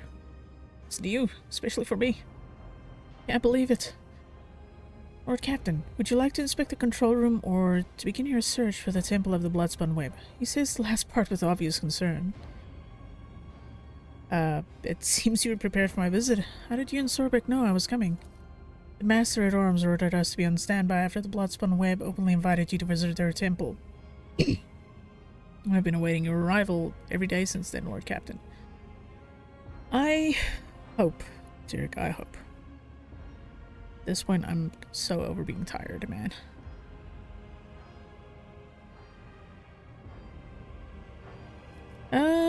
Sure, you know what? I'm here to inspect the entire compartment. I'm curious to see how people on the lower decks live. Prancer glances at you wearily. As you will, Lord Captain.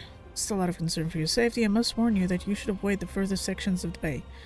They are ridden with disease, and locals can be particularly unpleasant to deal with. With the kind of riffraff that dwells there, you might even be attacked. He frowns. To put it bluntly, although the bay performs its functions well, even its more civilized sections are sorely lacking discipline. I was only assigned recently, so I haven't had time to straighten everything up. Since doing so will require making some serious changes. I'm not inventing excuses, Lord Captain. As the officer in charge, I accept full responsibility for what takes place in this compartment.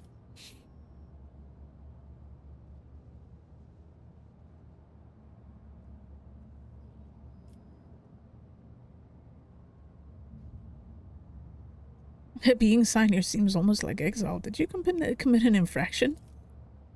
Prancer shakes his head fiercely. No, Lord Captain, quite the opposite. I was commended for my service. This compartment has always been a troublesome one, and the Master-at-Arms assigned me here because she thought highly of my merits. I'm honored to have earned Mistress Sorbic's trust. Now, what do the lower deck officers think of Jocasta Sorbic? Mrs. Sorbic possesses all the personal and professional qualities required to lead the Enforcers efficiently, Lord Captain. He enunciates each word with pride, but you know drops of sweat on his brow. This man's nervous. You know what? I hereby offer you my assistance, Captain. I shall conduct an inspection and then share my thoughts on how to change this place for the better. But Francis stops himself mid-protest and assumes a more compliant tone. In that case, I urge you to remain vigilant. The freight trains move at great speeds, and the inhabitants of the residential units are despicable rabble. One must never drop one's guard around them. An emperor preserve you from stumbling into the pestilence pit. That's where the madmen and the lepers live. Tell me about this station. Hub LD-987-A14 connects the lower decks freight, residential, and artillery bays. Her task is to monitor the flow of the labor force and prevent supply disruption between bays. Who maintains this hub? Traffic controllers. They're technomats trained by the priests of the machine cult to keep the sacred cogitators in working order and prevent train collisions. Consequences of an accident like that would be easy to imagine, especially if one of the trains were carrying macro cannon ordnance. Also employed here are an Enforcer Squad team and a team of Inferni, the clerks who keep cargo records, and a Medicae officer. A fine chap whose medicine of choice is a bullet. May the God Emperor forgive him. Not every void ship can boast of its own railway. That is true. Usually higher class ships are the ones that get trains, but it's far from the greatest thing a rogue trader's warrant can see done. The credit here goes to Lady Theodora's predecessor, one whose orders the Adeptus Mechanicus assisted in birthing this miracle of sacred engineering from the womb of the dynasty's flagship. What is the situation on the lower decks? Most of the locals unload trains and store provisions. We give maintenance jobs to the more capable ones. The rest are reserve workforce. Whenever crew are lost on a deck, we find replacements from among those rats, and if extra hands are needed anywhere else, there are always more than enough volunteers eager to work for rations. They even queue for jobs. The rebel cause you no problems, I hope? Surely you're joking, Lord Captain. The rabble are base in nature, and mutiny is always on their minds. They steal whatever they can get their hands on, and lately they've moved from rations and tinned food to weapons. We confiscate these regularly, of course, and keep the serfs meek and terrified. That's the only way we can protect the mindless herd from themselves. Just saw the white marshmallow pass out. Oh, another thing the bastards do on a regular basis is build their shacks in front of service tunnel entrances. That has delayed the arrival of Infernus brigades during several emergencies and caused air and power supply problems in adjacent bays. We burn those saboteurs along their shacks, but they just keep pressing on regardless. You know what? I learned enough. Who is at your service? The cult of the Bloodspun Web has a presence in this compartment, does it not? That is correct. The Enforcers do not bar them from carrying out their sacred duties, he scowls. As irregular as it is to have armed crew members set up a secret hideout forbidden to the Enforcers, and that they can go around dispensing bloody justice. What do you know about the death cultists? Not much, but I'm always trying to learn more, given that they like to pay visits to my compartment. Franco scratches his head, thinking. The Spinners honor the Emperor through death. They kill notorious reprobates and heretics. Sometimes they kill righteous folk, and other times even seemingly at random. Their rituals are morbid and their prayers are strange. Anyone not initiated in their rites would struggle to make any sense of them. Do you not take issue with the death cultists killing people on your territory? Franco avoids looking at Cabela. I do, Lord Captain, but the cult is authorized to exist on this ship, which means their activities down here are not to be interfered with. I see. The captain grumbles sullenly under his breath. Hey, you got a stain. Yeah, it's a little case of, about that. Be steadfast in your duty, Captain Franco. The Emperor protects Lord Captain. This poor man is like, do I really have to do this? Do I have to be here?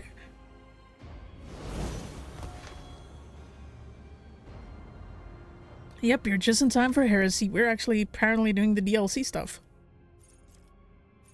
It's a gas. That? Ooh, that is good. That is good. I want that.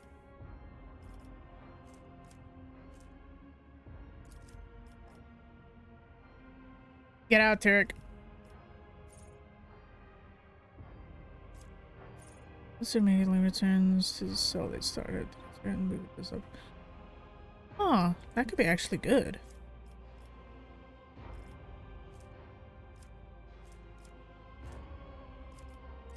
You can actually put another person with Medica on them, which is good. Thereupon, but now Barbaricia is heresy. My goodness. Blades, steady, and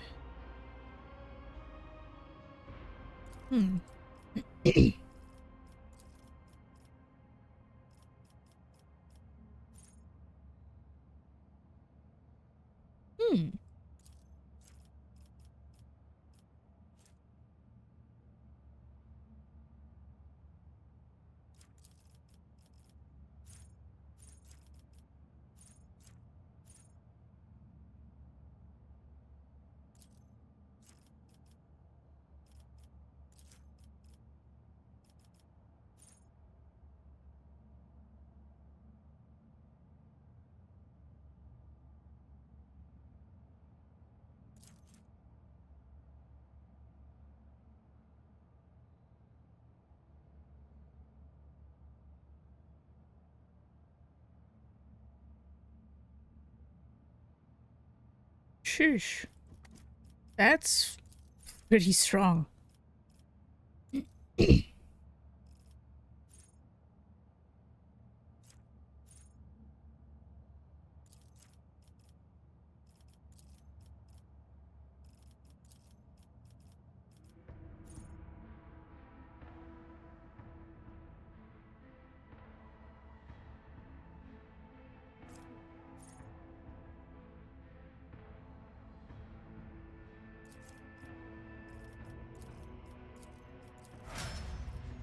Sheesh. Interesting character.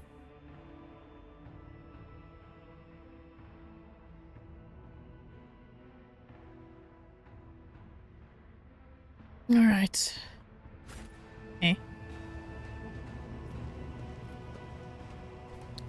Save. Let's see where we go from here.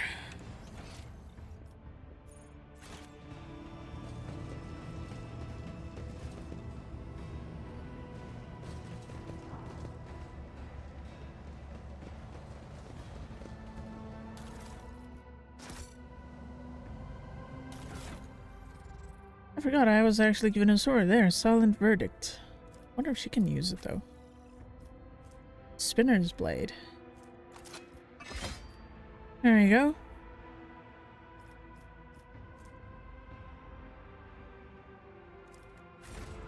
It's actually going to be better for her because I can't use it. Claim to the stars. I can't do jack shit with it.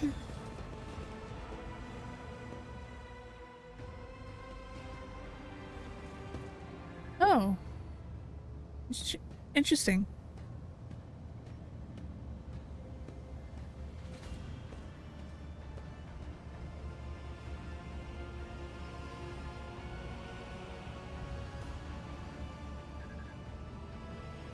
Hey, Paul. How you doing? Is this the welcome you give the rogue trader? Traitor. Ablar's nostrils flare in anger. Whoever had the audacity to leave this behind? Jesus, my English. The spoiling symbol, I will see to it that the Master-at-Arms calls them to account herself. The corner of the captain's mouth twitches nervously as he mutters, "Damn this, how do they even examine the mark?" You have seen the symbol before. Death cultists carve bleeding marks like this into their skin. Kibela carves the same symbol on the back of her hand with a knife and whispers a prayer. Doman, remember this sign. It is the beginning of your quest, the first blood trail. You know what this mark is? It resembles one of the symbols associated with the Bloodspun Web. What was it called again? The Song of Trailing Blood, I think. It's a prayer familiar to many in this compartment. You've heard spinners say it when they, well, perform their signature acts of service to the Emperor. Prince takes a deep breath. Soundless shadow sank into the dark. Slashed feet crescendo, fatal dance. Blade song and tempo, each edge an echo. Twin oaths to death throws, now on her sacred blood, as she once trod the back of foes. Tread countless souls, but none are known.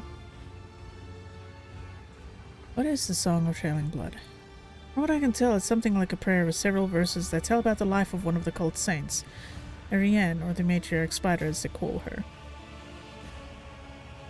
So I'm invited to follow the trail of blood, it seems. I accept the spinner's invitation. Hope you found what you're looking for and return to the upper deck safely, Lord Captain. Alright. I'm surviving. Just tired. So I know the feeling, Paul, but I hope you take care of yourself, okay? Upper deckers avoid coming here. But how can one live aboard the flagship only to turn one's back on the core that gives it life? This core can just as easily take a life too. Especially if someone around here takes a fancy to your boots.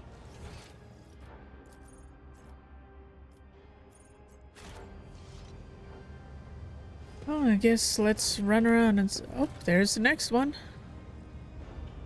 At the enforced checkpoint.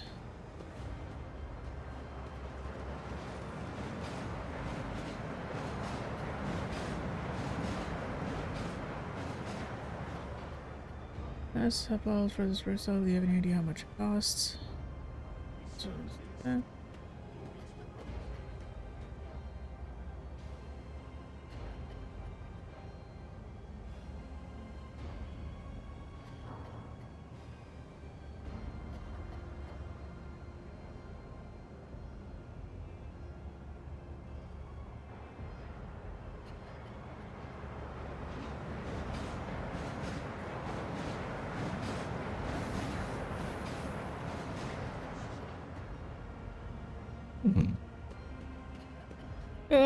goodness gracious me.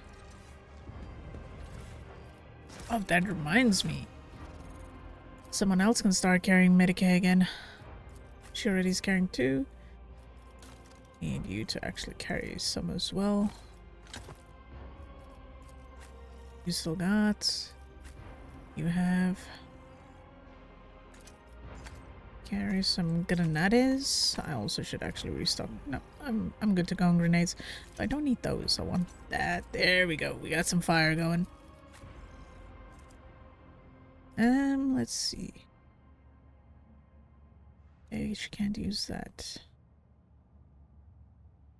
Is that? Can give her helmet back.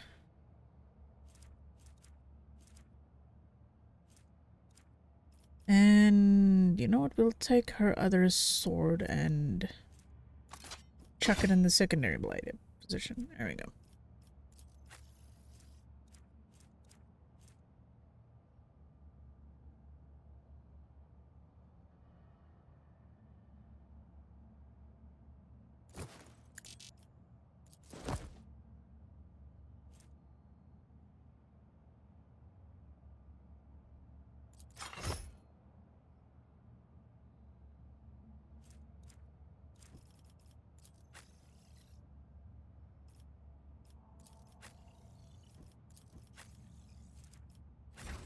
Okay.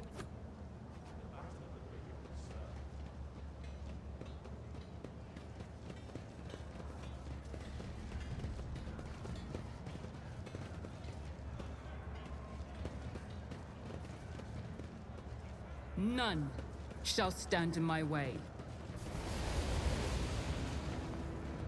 Shush.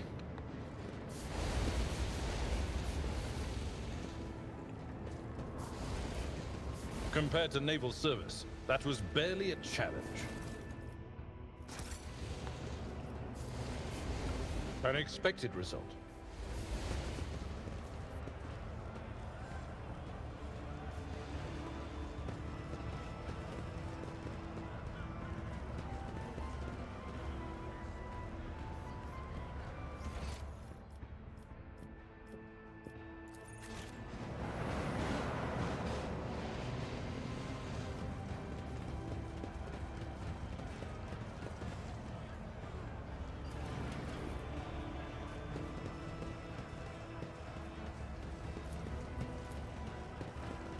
The machine god grants me insight.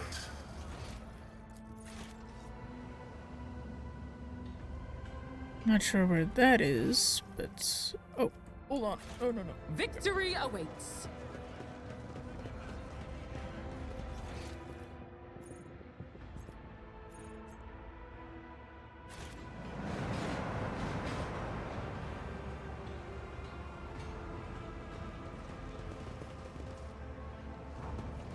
Oh, how the hell do I get over here? Oh, I have to go all the way around. Never mind.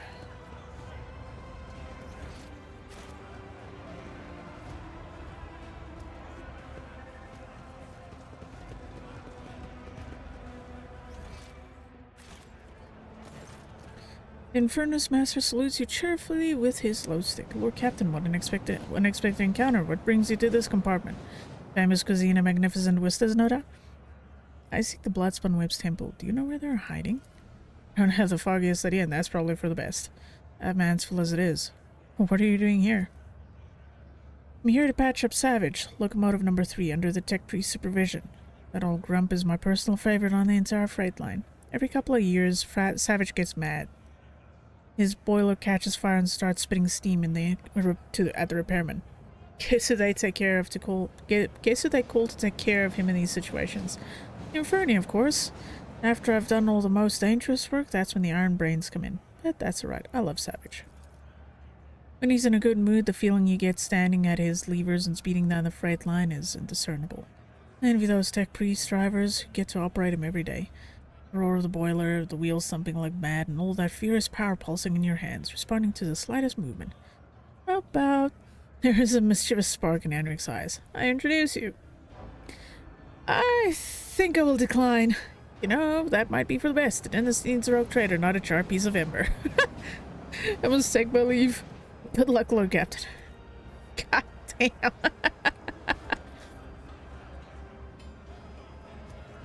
Oy vey. Guess we do have to go upstairs. It's about time.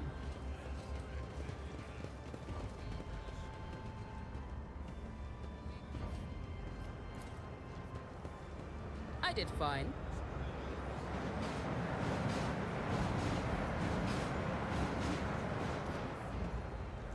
There is a check down here somewhere. Like a tech check. Yeah, hold on. Where is that? There it is. Tech use. Air control panel. Searching is my observance.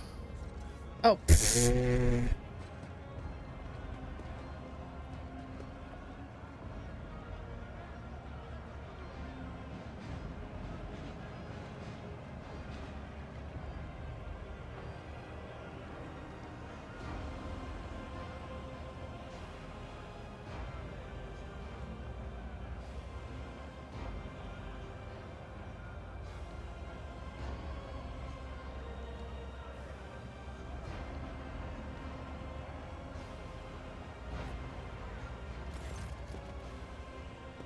The battered worker throws himself at your feet and touches the toe of your boot with his dirty palms. Your ladyship, Hannah, the god emperor, save your unworthy servant. Get lost.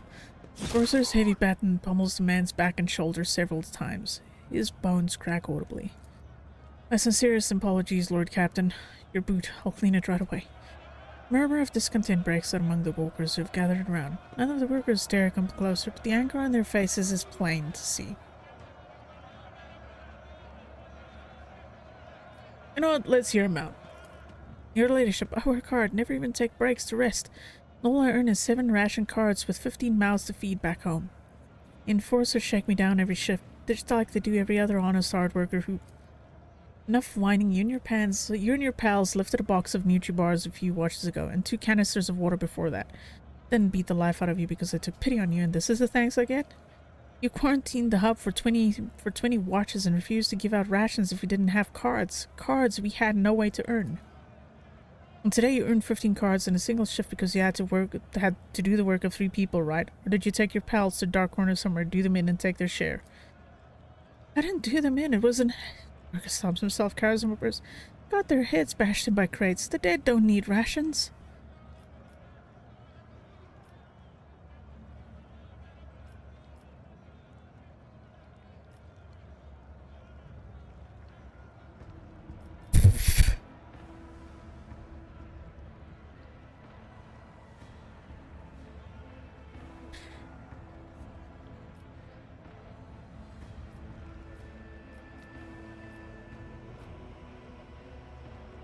I to understand that enforcers are appropriating earnings from workers after their shifts. We appropriate nothing. We just monitor and redistribute, the enforcer mutters gloomily. The rabble are lying and the thieving lot. We have instructions to stay alert for people holding more than the standard amount of ration cards to prevent supply embezzlement and famine. They do take your cards, your ladyship, and then grow fat using them for themselves.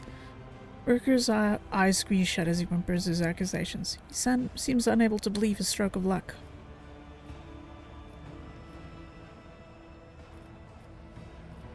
You know what? Address the enforcer.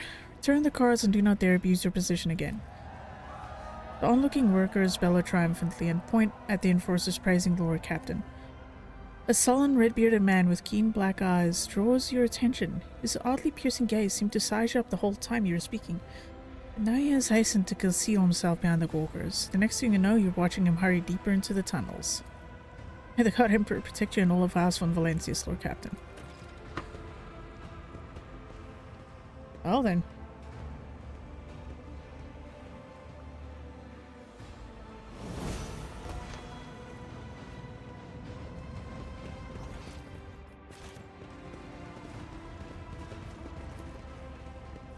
Experience?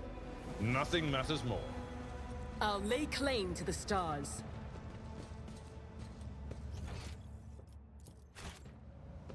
Wait, how do I get here? Oh, that is being such a tease, not letting me get over here. Oh well, let's see, open this door.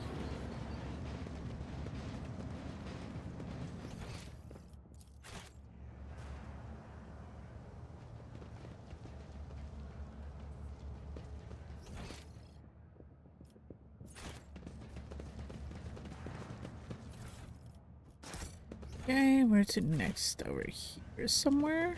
There we go.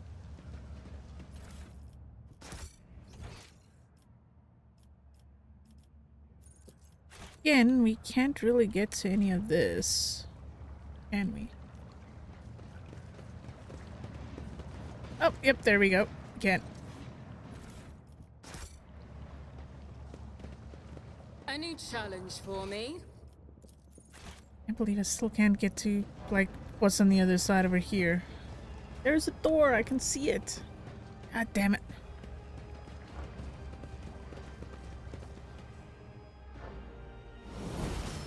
Oh, yeah, level up. I forgot about that.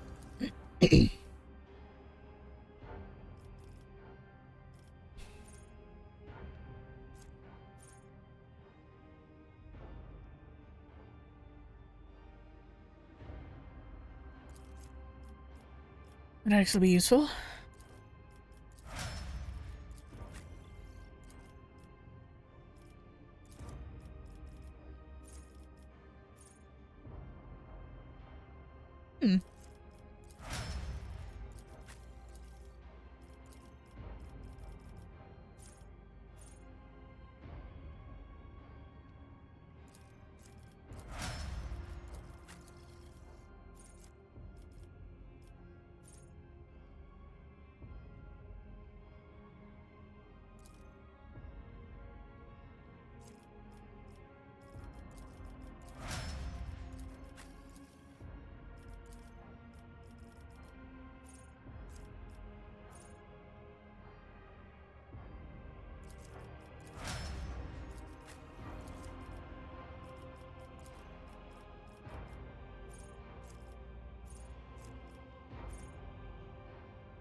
Okay, let's see what we do.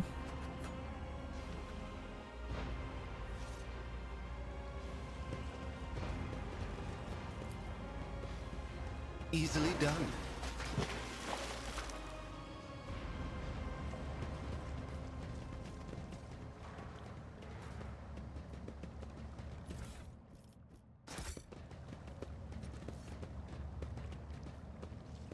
The shadows reveal their secrets. I won't tolerate weakness.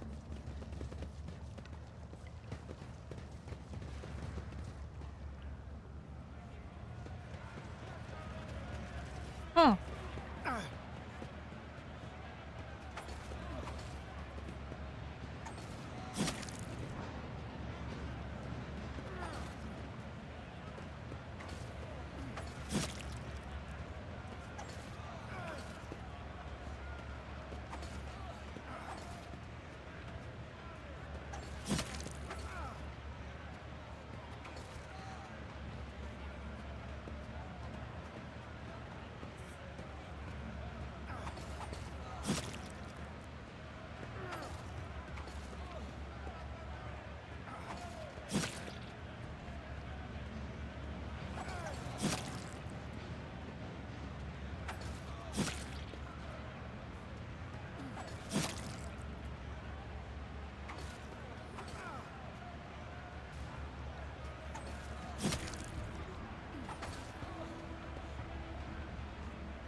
Would you say seem like a pretty happy couple?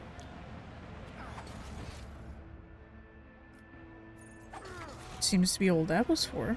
It's just to see a happy moment, I guess. Interesting. Let's see what's in here. Successful. Nope, nope, that's a completely different area again. Oi, oi, oi. Oh. Several people were eagerly rummaging through a rack filled with weapons from the Enforcer's arsenal. A big man with a pockmarked face is the first to react to your presence. He attracts the attention of the others. With a piercing whistle and barks out, "Who are you?" "There's not supposed to be it doesn't matter, identify yourself." Take a closer look at the suspicious individuals. Makeshift armor peeks out from beneath their ragged clothes, and their battered weapons display a patchwork of crude repairs. The group stares longingly at the rack where the good plasteel gleams, restlessly clutching their humble weapons. You notice that the little finger on every person's right hand has been cut off. It's hardly a coincidence. I'm rogue trader von Valencius, and you will explain what is going on here. People turn to stare at you in disbelief and exchange heated whispers. The excitement is interrupted by the leader's roars. "What are you gulping at? Hurry up and bend your backs as is right and proper. Your ladyship, you must excuse these blockades. I was taken aback myself. It's not every day you see the rogue trader in the flesh. As for this..." The man casts a grim glance at the rack. "I won't insult you by denying it. You've caught us red-handed."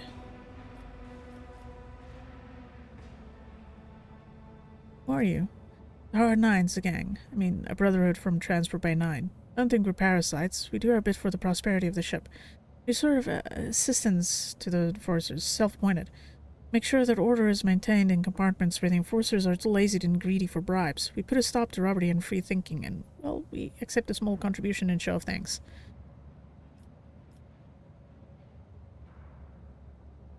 "You obviously did not expect anyone to be here. Are the enforcers providing cover for you?"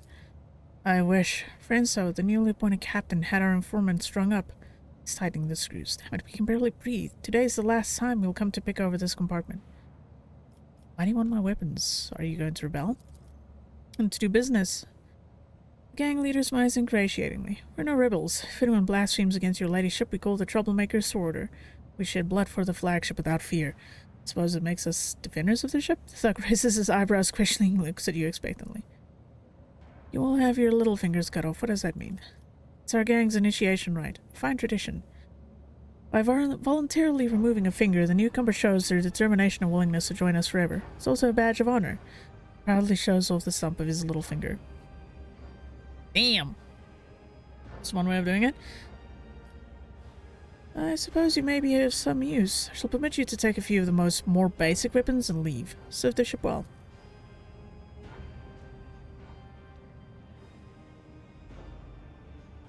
Considering they are basically doing what the enforcers are supposed to be doing, not against a little bit of outside help.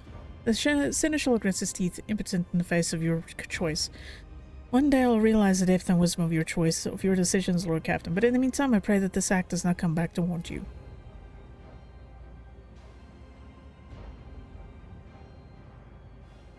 Yeah, that boys, Lord Captain herself is expecting good things from us. We can't let her down. His cronies make sounds of approval. We will fulfill your commands to the letter.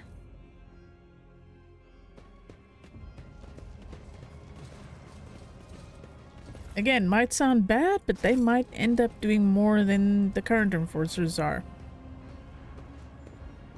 It's worth a shot. Alright, let's get out of here. It seems we've picked up a few strays in the forms of a few beggars. Hey. Poor bastards are more often dealing with shit than not, so... If they follow me into trouble, that's their own problem.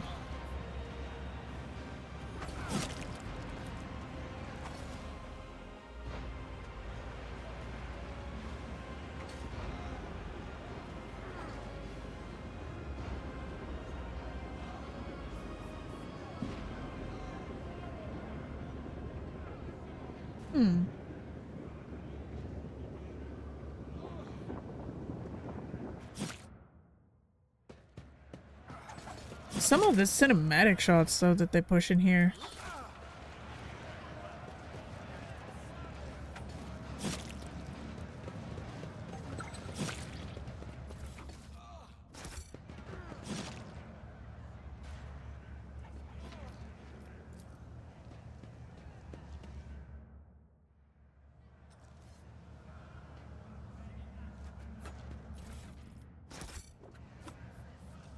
We need to investigate.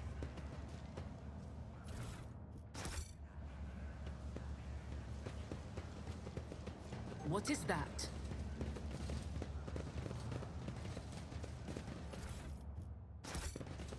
It's about time.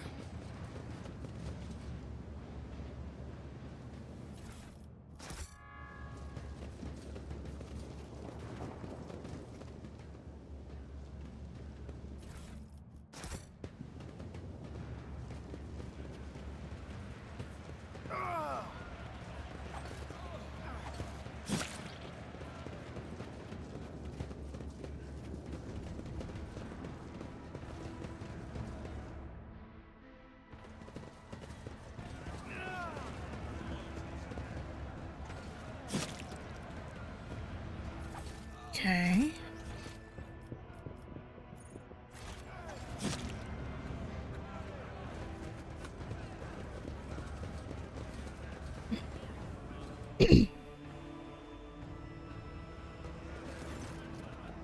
Group of beggars are rattling their alms mugs and ostentatiously displaying their hunger, sunken bellies, and various disfigurements. A toothless man falls to his knees before you.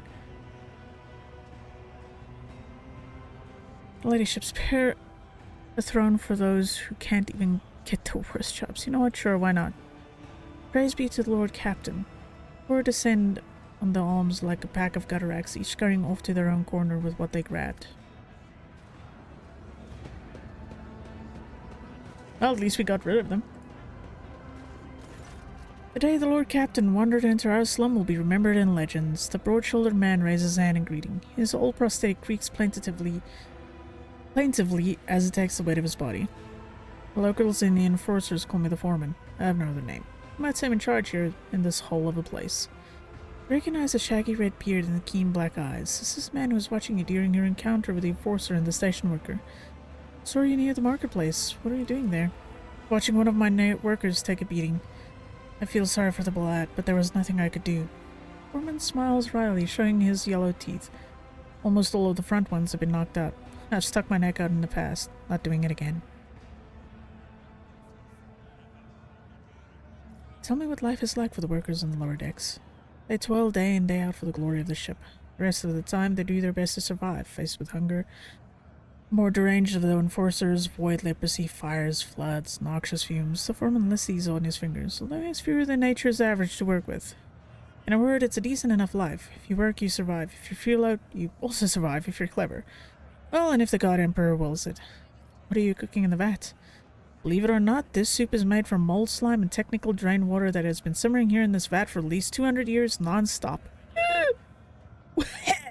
Why? Ow! See the growth on the walls over there? We harvest it, dry it, and use it to season the soup. If you're lucky, the smell attracts a void rat, and someone gets to have meat in their bowl. Oh my god. The foreman points a finger proudly toward the vat. It's for those who can't even earn a ration card. I feed them in exchange for services or favors. Sometimes it pays off, and sometimes it doesn't. My people keep an eye out for the workers trying to eat 2 bowls in one sitting. One is enough to fill your stomach for an entire watch. Some complain about the taste, of course. Ingrates. I seek the Bloodspun Web's temple. Do you know where it is? Cultists don't let people like me in on their rights and mysteries. I'm grateful to them for their service to the God Emperor, but to be honest, I can't get behind their love of death. Not sure. Hand these out to the people. You'll know who needs them most. He opens and closes his mouth in astonishment. Lord Captain, you just helped some good families survive. I'll divide the cards amongst them, and be sure to tell them that it was your ladyship who did them this good turn. Alright, let's go. Lord Captain, I beg another second of your attention. Please accept this humble gift from us, the common people of the Bay, for all the good you do us, the most precious thing we could get for your ladyship. Aw, they actually gave us something nice.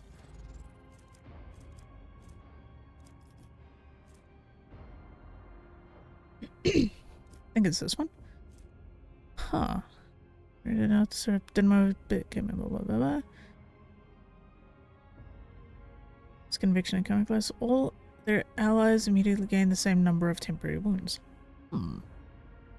It's actually not that bad. Okay.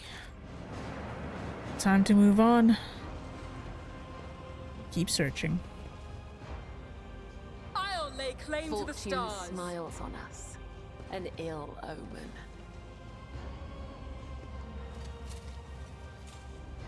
Never doubt me. Alright.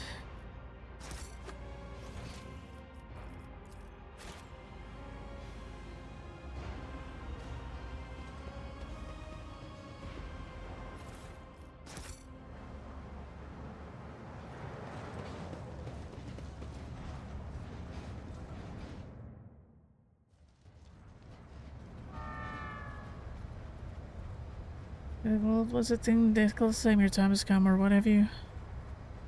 Oh, this poor dude is gonna get knocked off into a big old fan.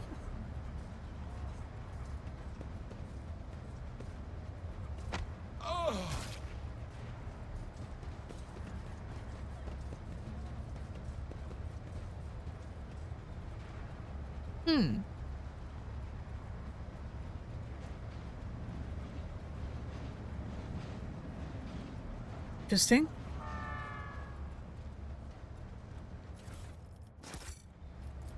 I do what I must.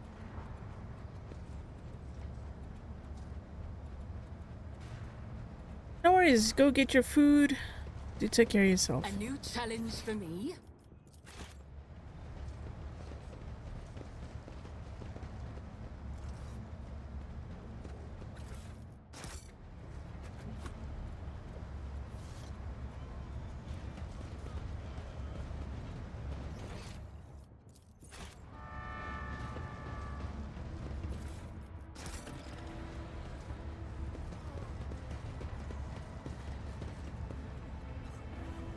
Wait, what? A cure for rash. Fascinating. Something of interest. Pay attention. I better myself through my service. The Emperor favors me today. Duty prevails. This explorator is blessed with multifunctionality. You know what? I'm curious. How the hell do I get rid of that rash?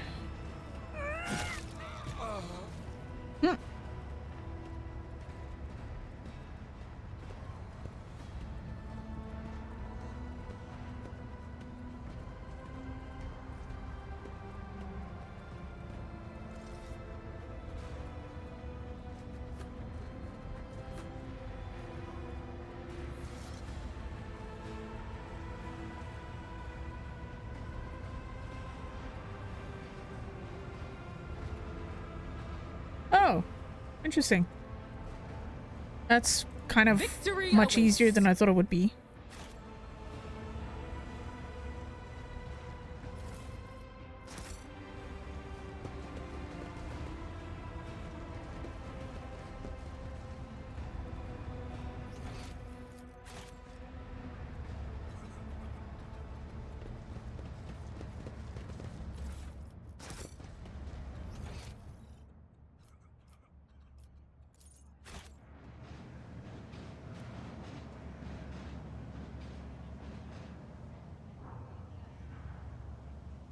Okay.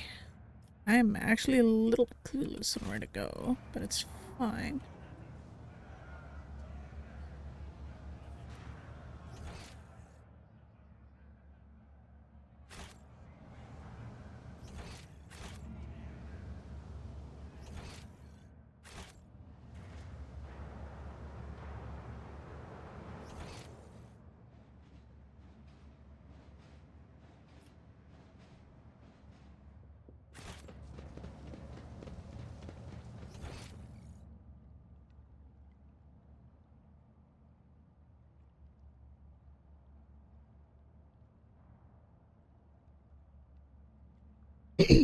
So apparently to get rid of the rash, I just need to talk to Sorbeck.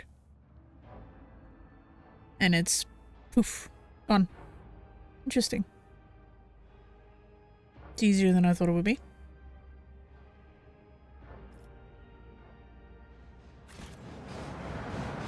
Okay, I can't go through those. Alright. Start from the beginning of this goose chase. It's about time. This one over there. This one over here. Pointing this way.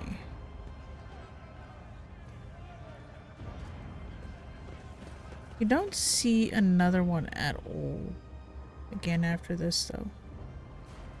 I'm guessing I do have to talk to him and take the train, maybe?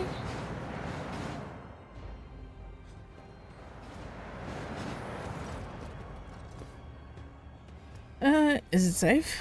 Oh, I refuse to believe Savage would dare scowl the Lord Captain. He definitely should not.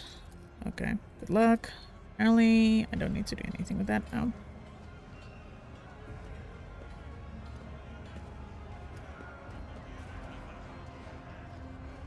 I won't tolerate weakness.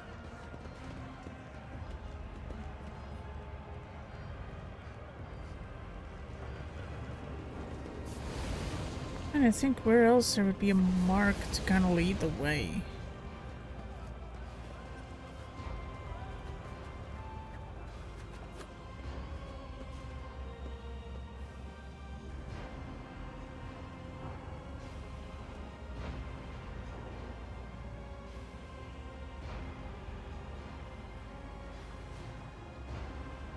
And we were in here before.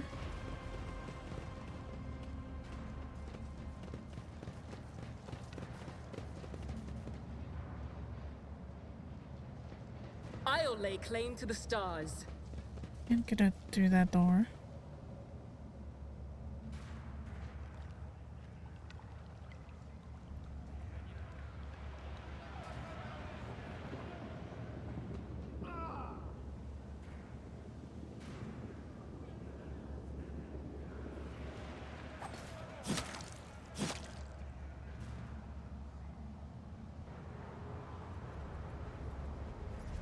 I mean, technically we saw one of them here.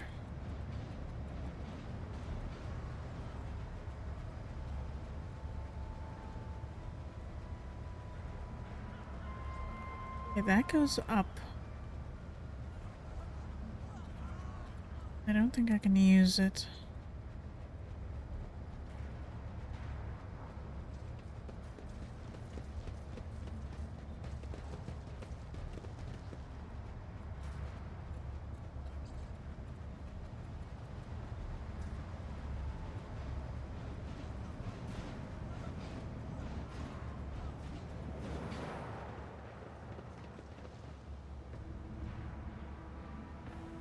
I'm so much slightly confused.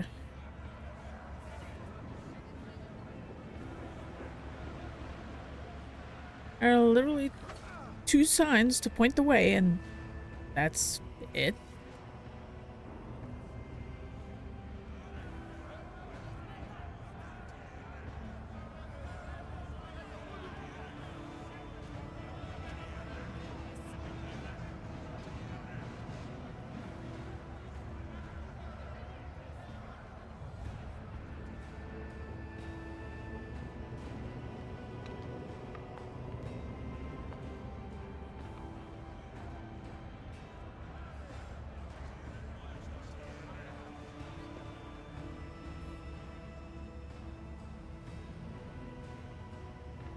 I feel like it might be in here, but how the shit do I get over here?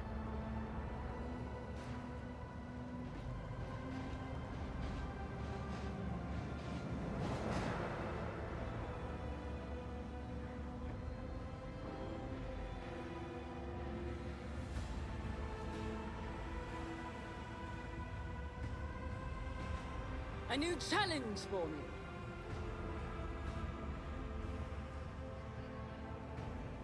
That's the only place I've not yet been on this entire map, is this room.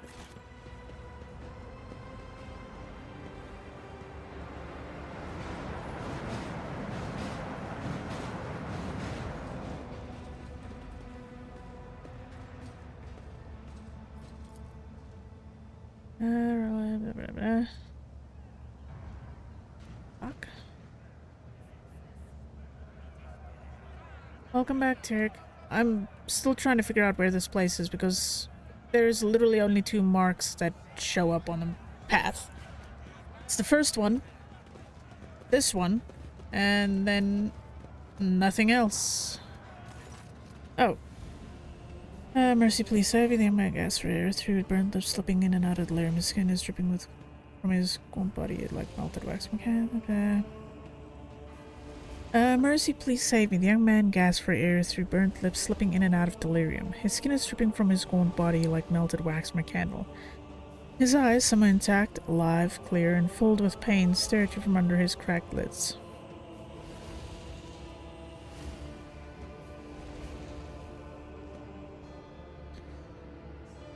Who are you and what happened? I'm Vale, a cleaner. I was in my house asleep and Enforcers came, set fire to it. I didn't make it out in time. Know what? Get some Enforcers and Medicaid personnel in here now. There is a man in need of revival. Once he has recovered, assign him to be a scribe's apprentice. He is too badly injured to go back to a worker's life. Yeah, no clear path that I can see. Blissful smile twists a man's lip and a tear forms at the corner of his ruined eye socket. The God Emperor sent you to save me. You are his light, you are his grace. Thank you. Thank you for not leaving me here. Never forget the mercy that the Lord Captain has granted you. When the undying one is ready to accept a soul, it must be sent forth, and so it will be freed from the torment of flesh. Yet you have chosen to prolong this one's suffering. Your intentions perplex me. Oh! So that's what I was supposed to do, talk to the burnt dude? Okay. You know anything about the mark next to you? He tries to turn his head, his blackened skin crunching as it opens into scarlet cracks. A spinner came. He painted the symbol, then he gave me water. Whispered a strange verse. He told me to memorize it and recite it later, so that help would come. And here you are. Then I should. He begins to whisper, his lips twisted in pain. To suit Smurf's soul, her mercy she did grant. Last breath expressed, knife met heart, removed from chest, passed on to death. Her duty blessed the balm for those who suffer anguish and distress. Longing brought to rest, of mortal bonds the soul divest. Help is on the way. Just hold on a little longer. Of course, thank you. Oh, so I guess... soot. That's gonna be in here. Probably. Or no. Okay, so Burnt Boy was... There's the next one. So they only activate once you meet certain conditions. That's interesting to know. I won't tolerate weakness.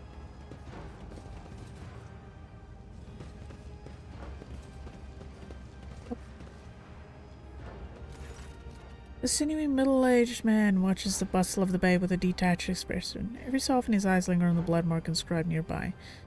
His face changes strangely and his hands clench into fists. Just as you begin to hear the rumble of an approaching train, the man's gaze turns towards the tracks. He leans forward.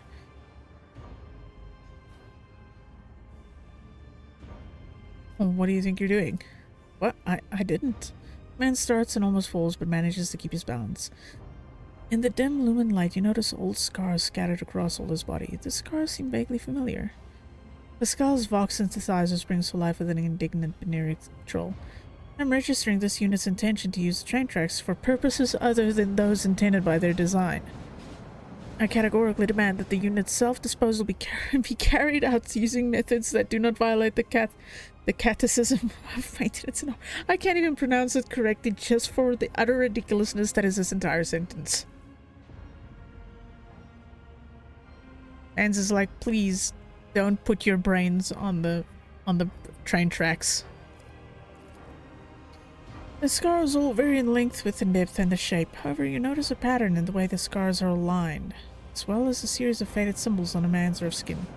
Death cultists bear similar marks on their bodies, but spinners are constantly renewing their wounds, while this man's looks long since healed.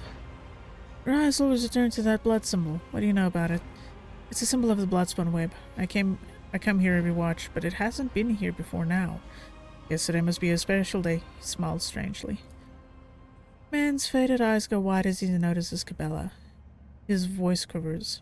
Have you come to take me to the other side? Cabela briefly studies the man's face and turns away. I do not know you. Death's gaze is not upon you. Man lets out a dull groan and turns to look at the symbol again. But then why? Why is it here?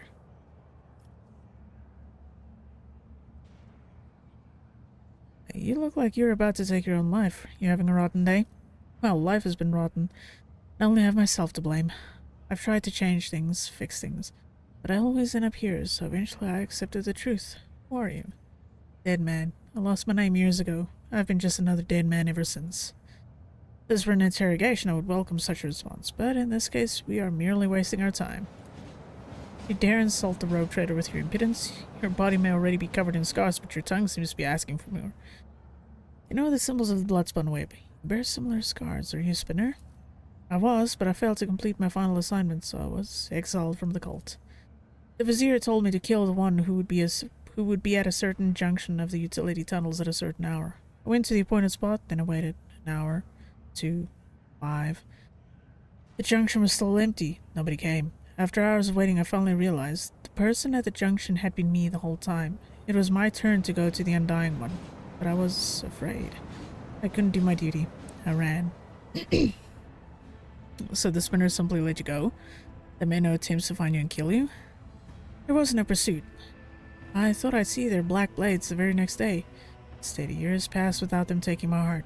I tried starting a new life, but the terror never stopped eating away at me. Okay, when I got truly desperate, I went to the Temple of Death myself, but no one there would speak to me. When I gave them my name, they just whispered, Sabrid has gone to the Undying One. They looked through me like I wasn't even there. I've looked like this for 20 years, like a coward, like a dead man. You were to die, for what reason? The man looks at you. But some would choose to leave the righteous path. These earn penance in due time. Her whip sings vengeance on renegade menace.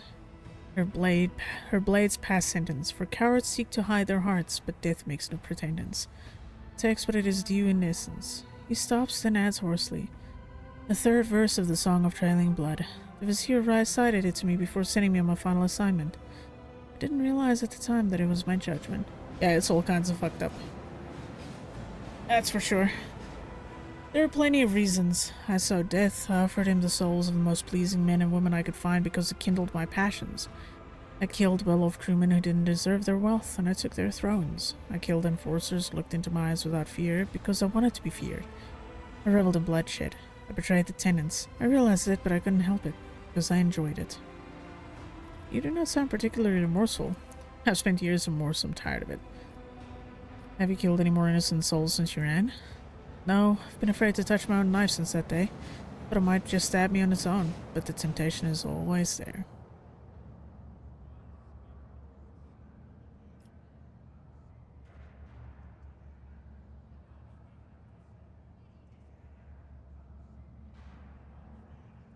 Should we be mean or should we murder him?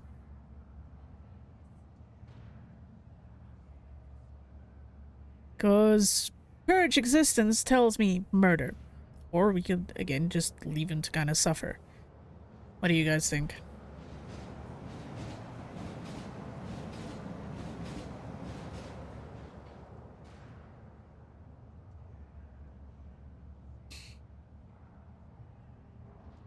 He sounds pretty hollow already. Thing that gets me thinking a little bit is the fact that he... Well, I'm guessing if he picks up another knife again, he will go on a murder spree.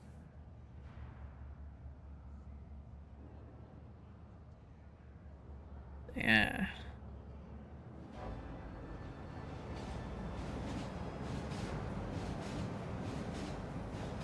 But I'm also a pity person sometimes. You're disgusting. I'll not grant you the release you crave so much. May you live on in suffering, feel fearful of every shadow. Oh, what about the symbol? The port you were supposed to... Man's tired eyes full with horror that quickly turns into hysteria. His knee buckles and he staggers heavily before falling onto the tracks with a pitiful cry.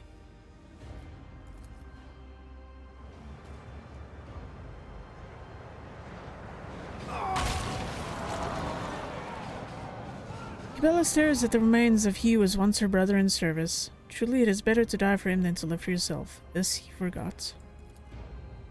Fascinating. Okay. Where the shit am I supposed to go now?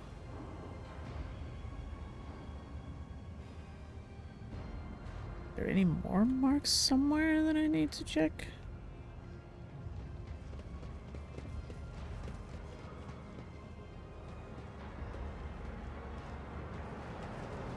Victory awaits.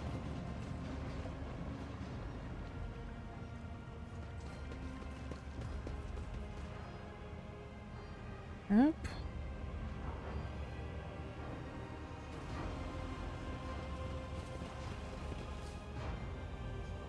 Not entirely sure, but is this pointing me to the slums?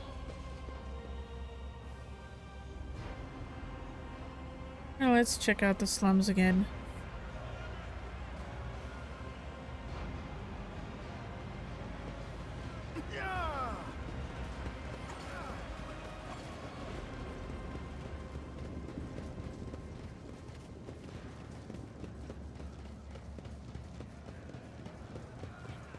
Oh, yep, there's an actual symbol here.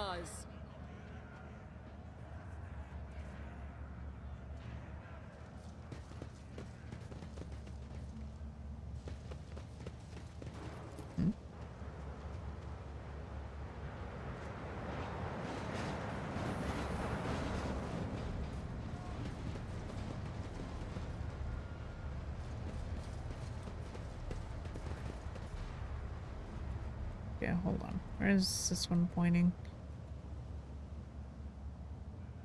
Pointing that away. So It's about time. you're really happy about being a 2-star, huh?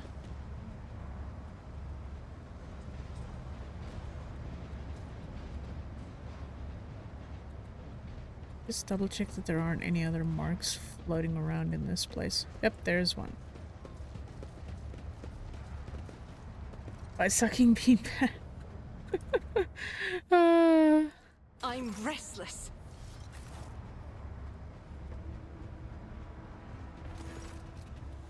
Figure in decaying tatters is rocking to and fro, muttering indistinctly in several different voices, occasionally breaking into hoarse laughter. As you come closer, she freezes and turns to slowly look at you.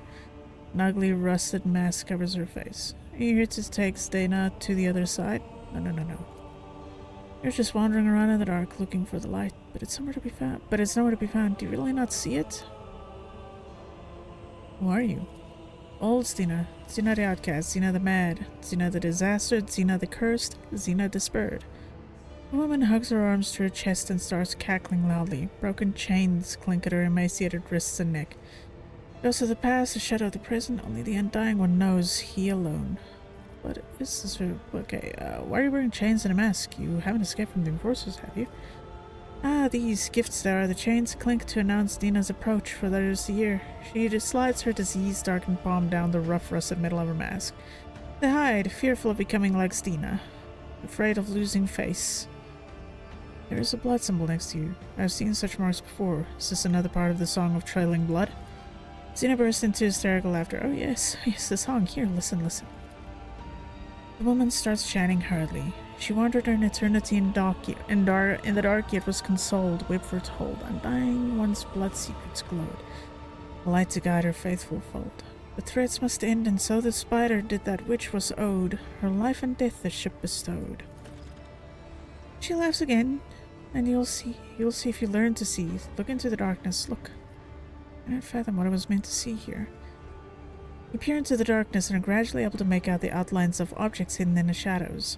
Rotted corpses, rough walls, twitching death of throes of infected people left here to die. You see no light in this place, only more darkness and despair. You don't see, do you? You don't see. Stina shakes her head frantically and starts tearing off her rags. Strips of her decaying flesh peel off among with them. You will not see until you become like Stina, the flesh and blood of the ship. How do I become the flagship's blood? Stina will show you and you'll see the true light. Come now. Uh-huh.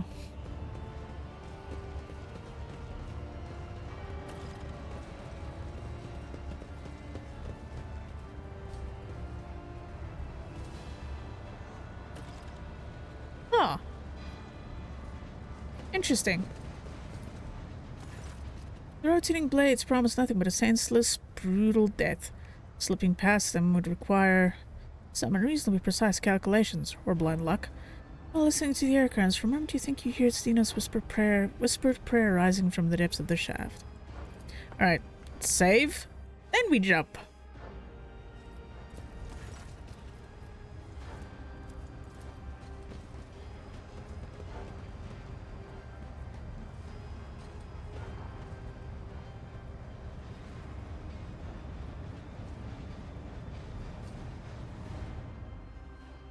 I made it at least. I didn't die. Yeah, I have to remember to go to Sorbeck after this and get my rash treated, apparently. Oh, I'm alone.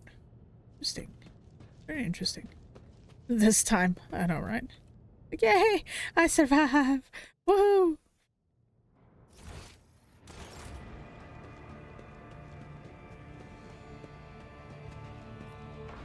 What in the world? Huh. The suspicious. Yeah, I definitely need to take care of that.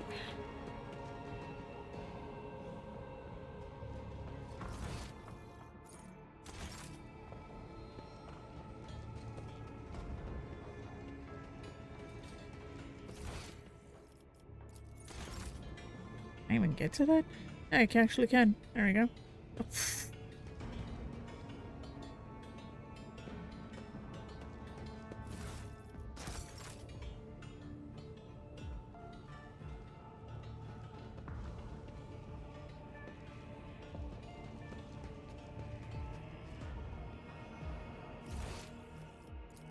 All the way down here.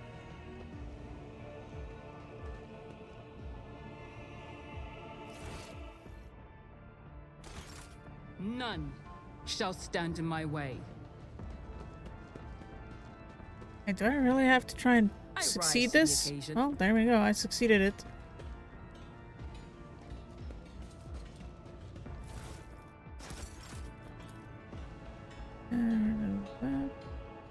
We'll get to expand our temple even higher. Now I need to get down.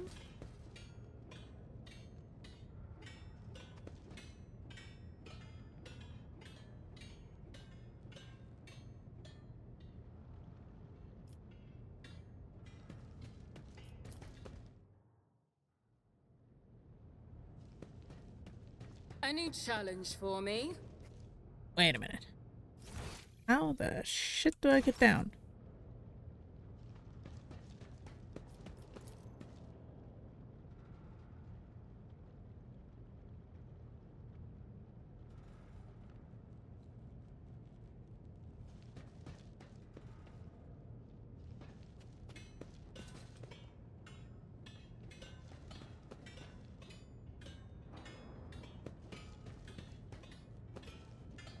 Go down. Yes.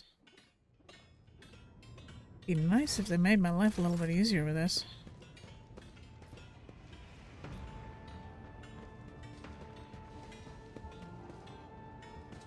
I won't tolerate weakness. None shall stand in my way. Yes, nuns will not stand in my way, apparently. And let's go down.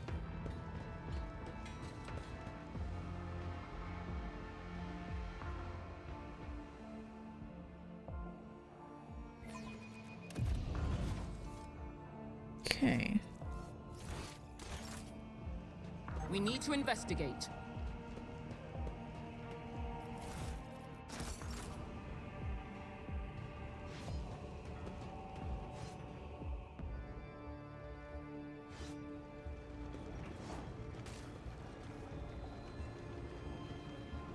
Oh, well, there's Cabela. This cannot be. Pascal. Oh, well, they're apparently all here. Alright, well, save again.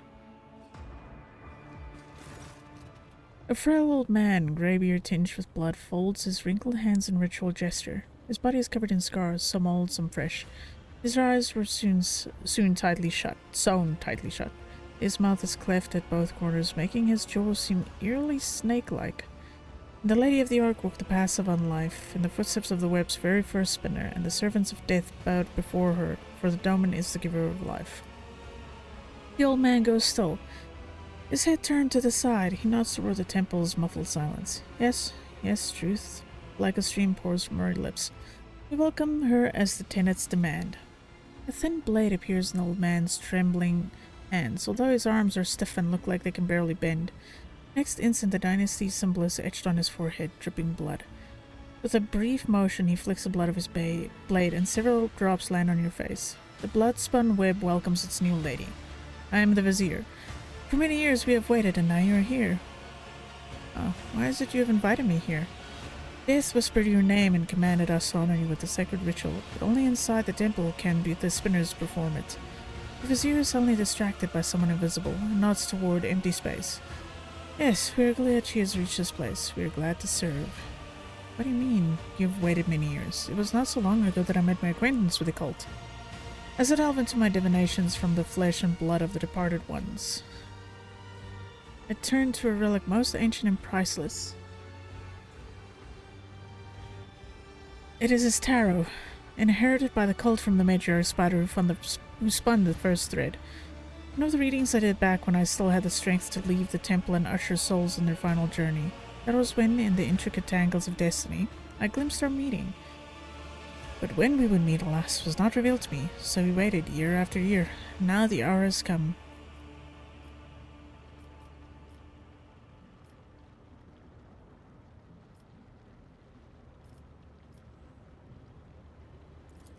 Sure, I've walked the path of the matriarch spider. What now?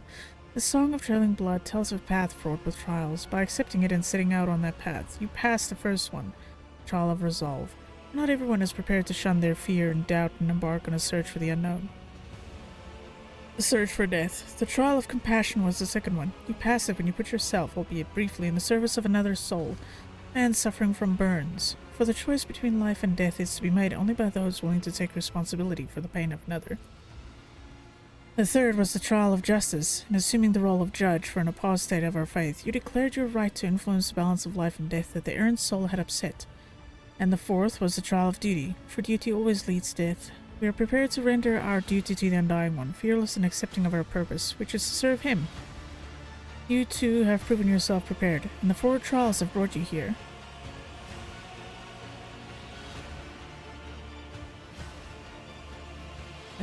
The wisdom, or if you mind.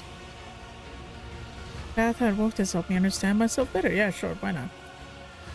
For the tenets teach us that the lesson learned is in itself the supreme reward for one who is open to self-discovery.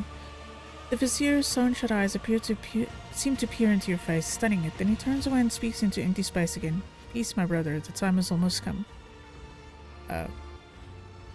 Who are you talking to all the time? The Vizier turns his head as if looking around the temple. I see echoes of those who came before us and those who were with us, but have since crossed over to the other side. My brothers and sisters raised by the cult. I hear them from beyond their deaths. They share their wisdom. I heed them. The other spinners, they hear not, for that burden is mine to bear. I see your eyes are sewn shut. Are you blind, or is that another of the cult's rituals? I was sighted for much of my life, until a disciple of mine violated the tenets, and I realized just how blind I had been. A lesson, but a bitter one. To look with one's eyes alone is to be easily fooled, but the heart cannot be lied to. Such is the truth, and such was my choice. I sealed my eyelids with a gaze of true sight. Now I see more and better. So this entire conversation is another test, I imagine. A smile graces the vizier's bluish lips. The tenets take command. The tenets command us to be prepared for all trials, corporeal and spiritual alike. Are you prepared, Doman? His mouth closes, but you can still hear his whisper. A prickling sensation in your face is making you increasingly anxious. You raise a hand to your cheek, only to realize you can't feel it. You look at your palm and see a few smudged drops of blood from the vizier's blade. A strange, serene calm envelops your body. Your fatigue subsides and you seem to float in the air, seeing things you had not noticed before. The shadows in the corners taking on shape and color, the subdued lumen light playing on the cultist bone mask.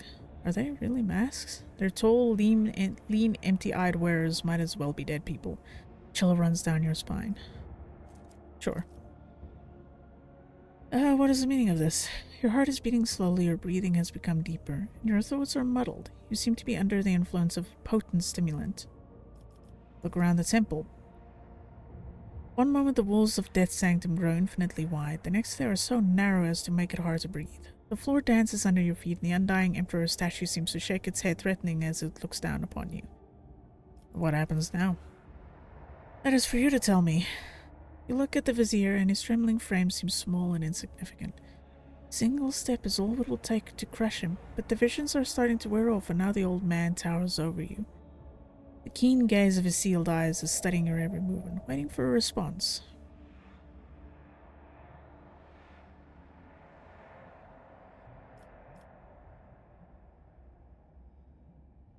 Ah, interesting.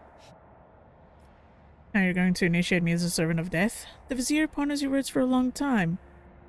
Whispers something to the empty space behind his shoulder, then shakes his switching head. Our threat is repellent to you, Domin. You proved it by walking the matriarch's path in your own way. It is your right and respect your choice, however only one who accepts the essence of death may become its servant. You accept your own essence, and we dare not burden you with our dogma. For years we have maintained fealty to the Domini. We have collected sacred symbols and relics. You are the first in 3 generations of lords and ladies to ascend into the sanctum. We are grateful. We are uplifted in spirit.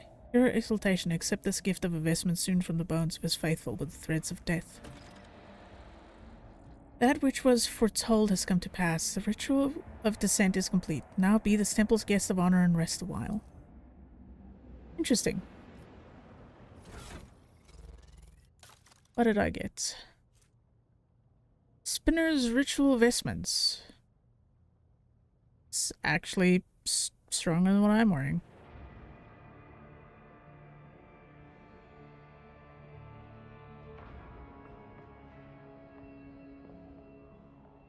Yeah, sure, why not?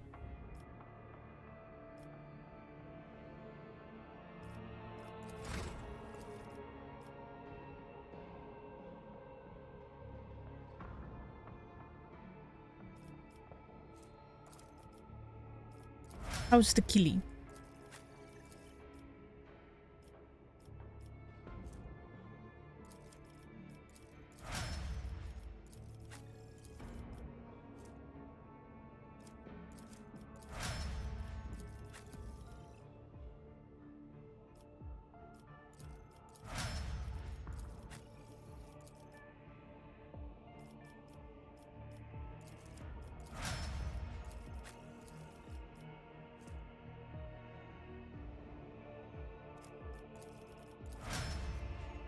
That's good to hear.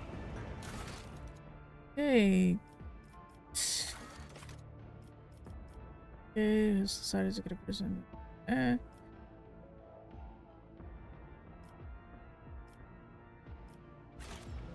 Okay. Does that mean I'm actually done with this one? On the flagship's blood. Oh, okay. Yeah, there we go.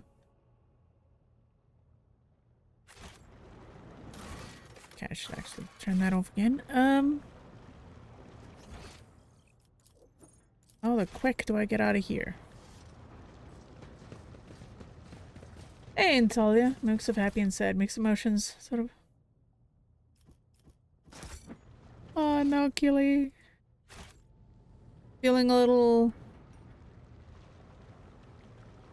Been lurking. No worries, no worries. Take care of yourself, Natalia, and you sleep well, okay?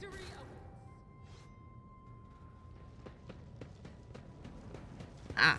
I'm glad to note that the Bloodspun Web does not show any signs of heresy, unlike so many other death cults. Hmm.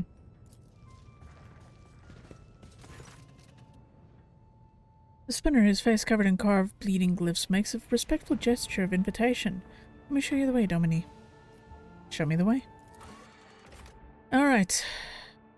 Let's go to the bridge. And I hope you have good sleep, that you were rested, and that you have a good day tomorrow, okay? I'm actually not sure how much longer I'm gonna be playing. I'm getting kind of tired. For the first time in a while, I'm tired before 8 AM in the morning. Right, where's Sorbek? Need you to take care of something for me.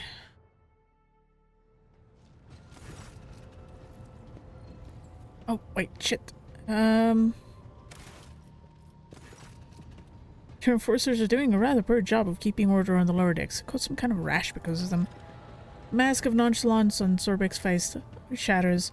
She rolls up your sleeve with one hand, already pushing the tip of a long glass syringe into the center of the growing rash on the other. Cramp runs through your body and a cold sweat breaks out on your temples, but the itching subsides and you start feeling much better immediately. The Emperor protected. Void leprosy is a terrible disease that has affected several of the lower decks in recent years. Our chirurgeons know of a remedy that prevents its development in an early stage of infection, but its treatment is delayed. The patient's fate is not pretty. When did it begin to affect Bay LDA-14, and why wasn't I informed immediately? The master at arms bows her head in obedience, her eyes burning with rage and shame. Please, Lord Captain, I beg you to punish me for the ignominious transgression. I'm down. I'm alive and well. But things could have turned out quite differently. On the first evening watch, I shall visit the temple and submit to the proper punishment of the flesh with a spiked scourge before his countenance. God damn, woman. Alright. I do need to go down again, though, because I need to go talk to Fresno, Foreskin, whatever his name is.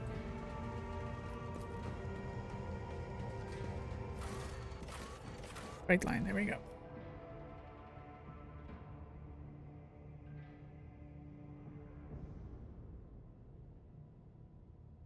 So that I could talk to him about the condition of right line. Like I said I would.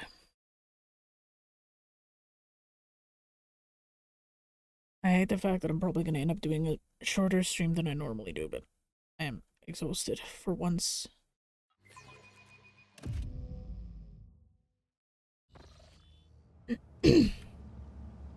Would be nice to get the meds to show up, though.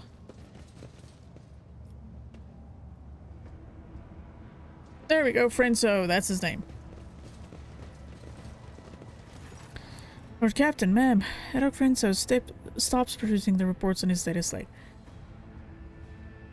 I hope being in this bay has not caused you any inconvenience. Your health is more important. Yeah, no. I'm probably gonna finish the DLC. And next stream that I do about this, probably Saturday, because I don't think I'm playing with anyone on Saturday. I'll continue with this and finish Rick and Minoris. Enforcers have been appropriating ration cards from workers, returning them from ships. Why is that? Are you short on provisions? The compartment has just enough food to avoid starvation, Lord Captain. This is why the enforcers are making sure that no serf has more cards than they're supposed to. They used to rip out people's tongues for it, but I reduced the punishment to simply beating the thieves and confiscating all their cards. And the orders are to give these cards to workers who are starving due to a lack of work shifts. Not that it helps them much, but it's better than nothing, Francis scoffs. Are there enforcers guilty of misappropriating the confiscated items? Yes. Do those caught stealing receive severe punishment? Absolutely. Rest is a myth like sleep, I know, right? Plan for tomorrow. Tomorrow is Thursday. I'll have to find out what the plan is. If I don't have a plan, I will figure something out. I finished inspecting this bay. Captain raises a weary eyebrow. Will there be any orders based on the inspection's conclusions? With everything they need to service the freight line properly, food and medicine will be delivered at the bay, and you are to demote any enforcers found abusing their authority. Harsh measures. But since we're an iconoclast, the workers are to be provided with everything they need to service the freight line properly. Food and medicine will be delivered to the bay, and you are to demote any enforcers found to be abusing their authority to the status of workers. The captain needs a moment to handle his confusion. Orders understood?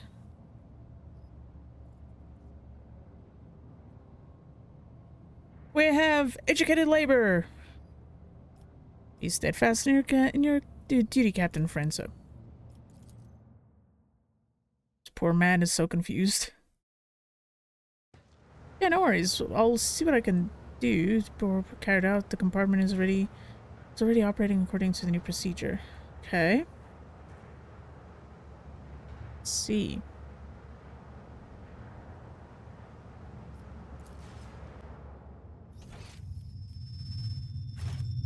Follow my lead.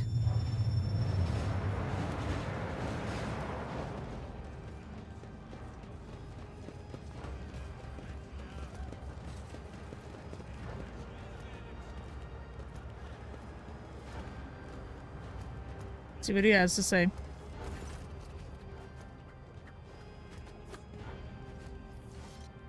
Lord Captain, what unexpected what brings you to this compartment? The famous cuisine. Decided to get okay. Part of it. My mentor uses that his ship is like the human body. If that's the case, we're definitely standing inside its iron bowels right now. That's a mental image. Get up, do stuff, go to bed. And I'll definitely see what I can do tomorrow. I'm actually not sure. I might continue this.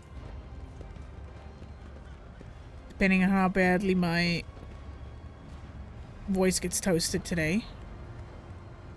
If not, then I'll maybe play more of this, like, just to kind of catch up on stuff a bit. I still want to get over here. I want to get in there. Why can't I get in there?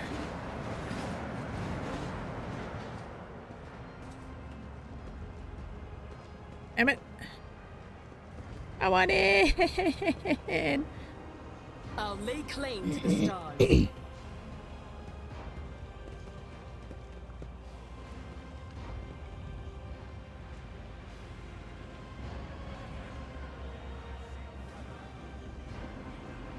Oh well.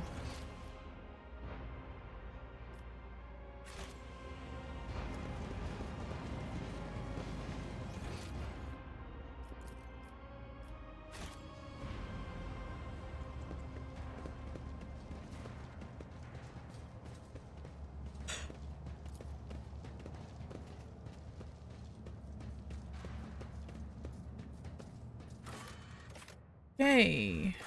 Bridge.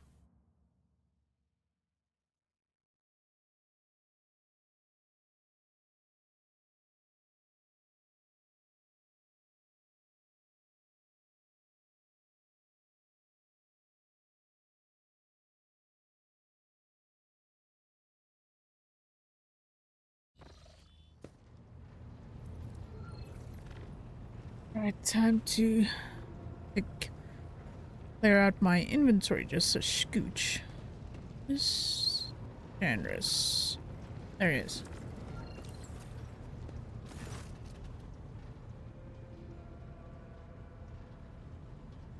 Okay, I would like to replace the painting. No, you know what? We'll leave it there.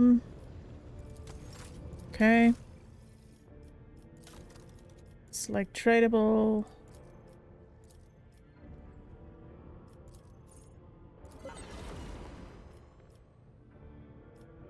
actually get rid of those, and that too. Keeping the more unique items.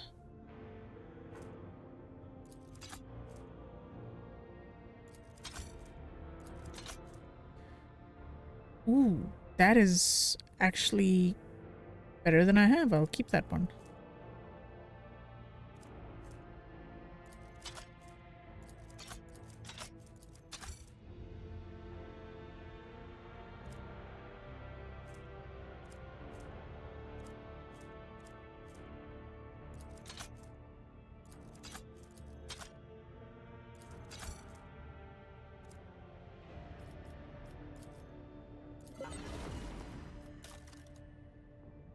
Okay, let's see what these guys have.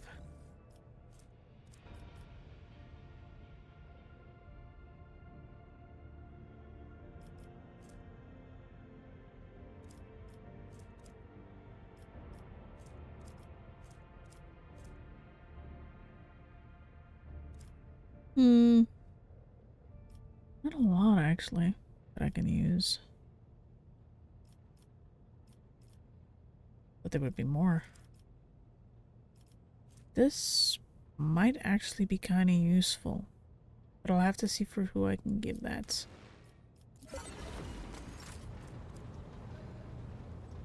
Okay,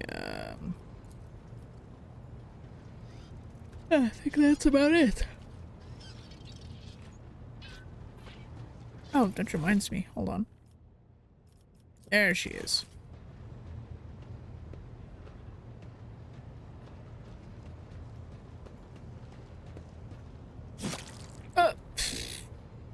I just wanted to say hello. You didn't need to stab yourself.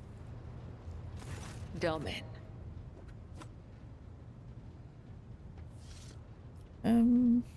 You torture your own flesh? What is the meaning of this ritual? Torture? I bear the sacred marks of the Undying One's service. Death has bestowed them upon me. Though others may cherish hollow riches or meaningless beauty, it is my duty to cherish his gift of blood. Each wound is a symbol of our service to him. Each drop of blood carries his blessing. To renounce these scars is to renounce the Undying One himself. Death whispers to me, you are worthy of bearing his marks. Tell me, Domin, do you wish to honor your flesh with his gifts? You know, sure, why not? We're mad. We're insane enough for this. It would be an honor to bear the mark of the Undying One. Let it be so. Treasure his gift, Domin. Inscribe it anew each time you pray. May his blessing find you. I would like to know more about the sacred mysteries of the death cult. The Vizier taught us that there are many like us throughout the Imperium who spill blood in his name. Death cultists, as they call us.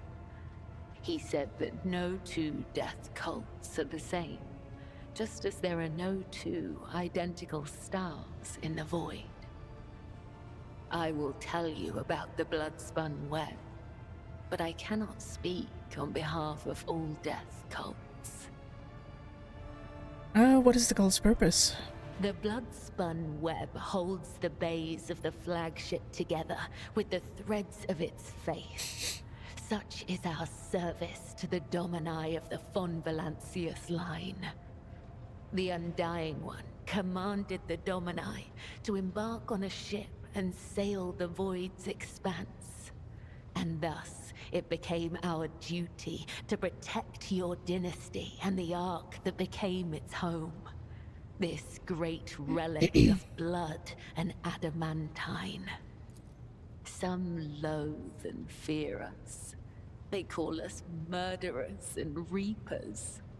Others call us dancers of death, who send the souls of the dead on their way. Both are right. Both are wrong. We are servants of the undying Emperor. When he whispers that the time has come for a righteous martyr's soul to be laid in his blessed hands, we come to claim it. When he whispers that the wicked must know of his wrath, we come to reap. This is how we maintain order on the ship, unseen and guided by death's will. How do you know if you've never made a mistake? How can you be sure you have never wrongly robbed one of your victims of their life? We are carried along by a current of blood in the great river of fate. Life is not given or taken away by chance.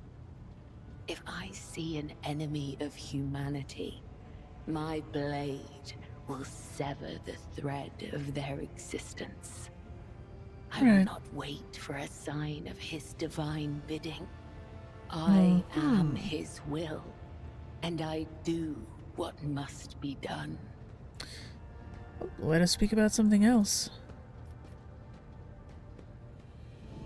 How long has Bloodspun Web been in existence?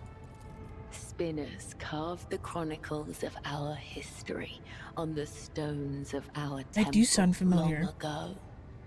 But fate and time have erased our past, just as an exploding star erases a part of the galaxy from existence. What are the responsibilities of the Vizier?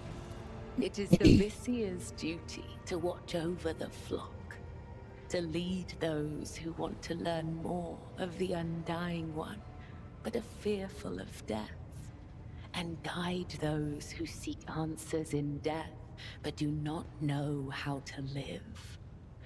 The Vizier protects all, those who do not know we exist, those who are grateful for our service, and even those who hate us. The Vizier sees what is to come, remembers the past, and accepts the present. They spin a web of faith and blood so strong that no enemy may sunder it. This is the Vizier's burden. This is the legacy of the matriarch spider.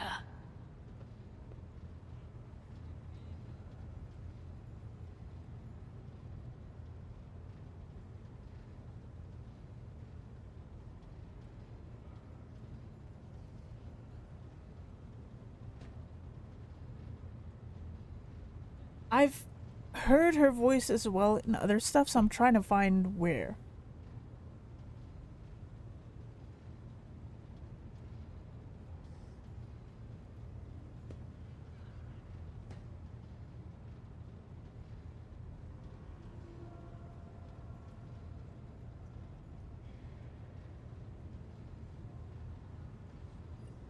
No, not gonna find it now, but it sounds very familiar. Like, extremely familiar. I feel like I've heard her voice somewhere before.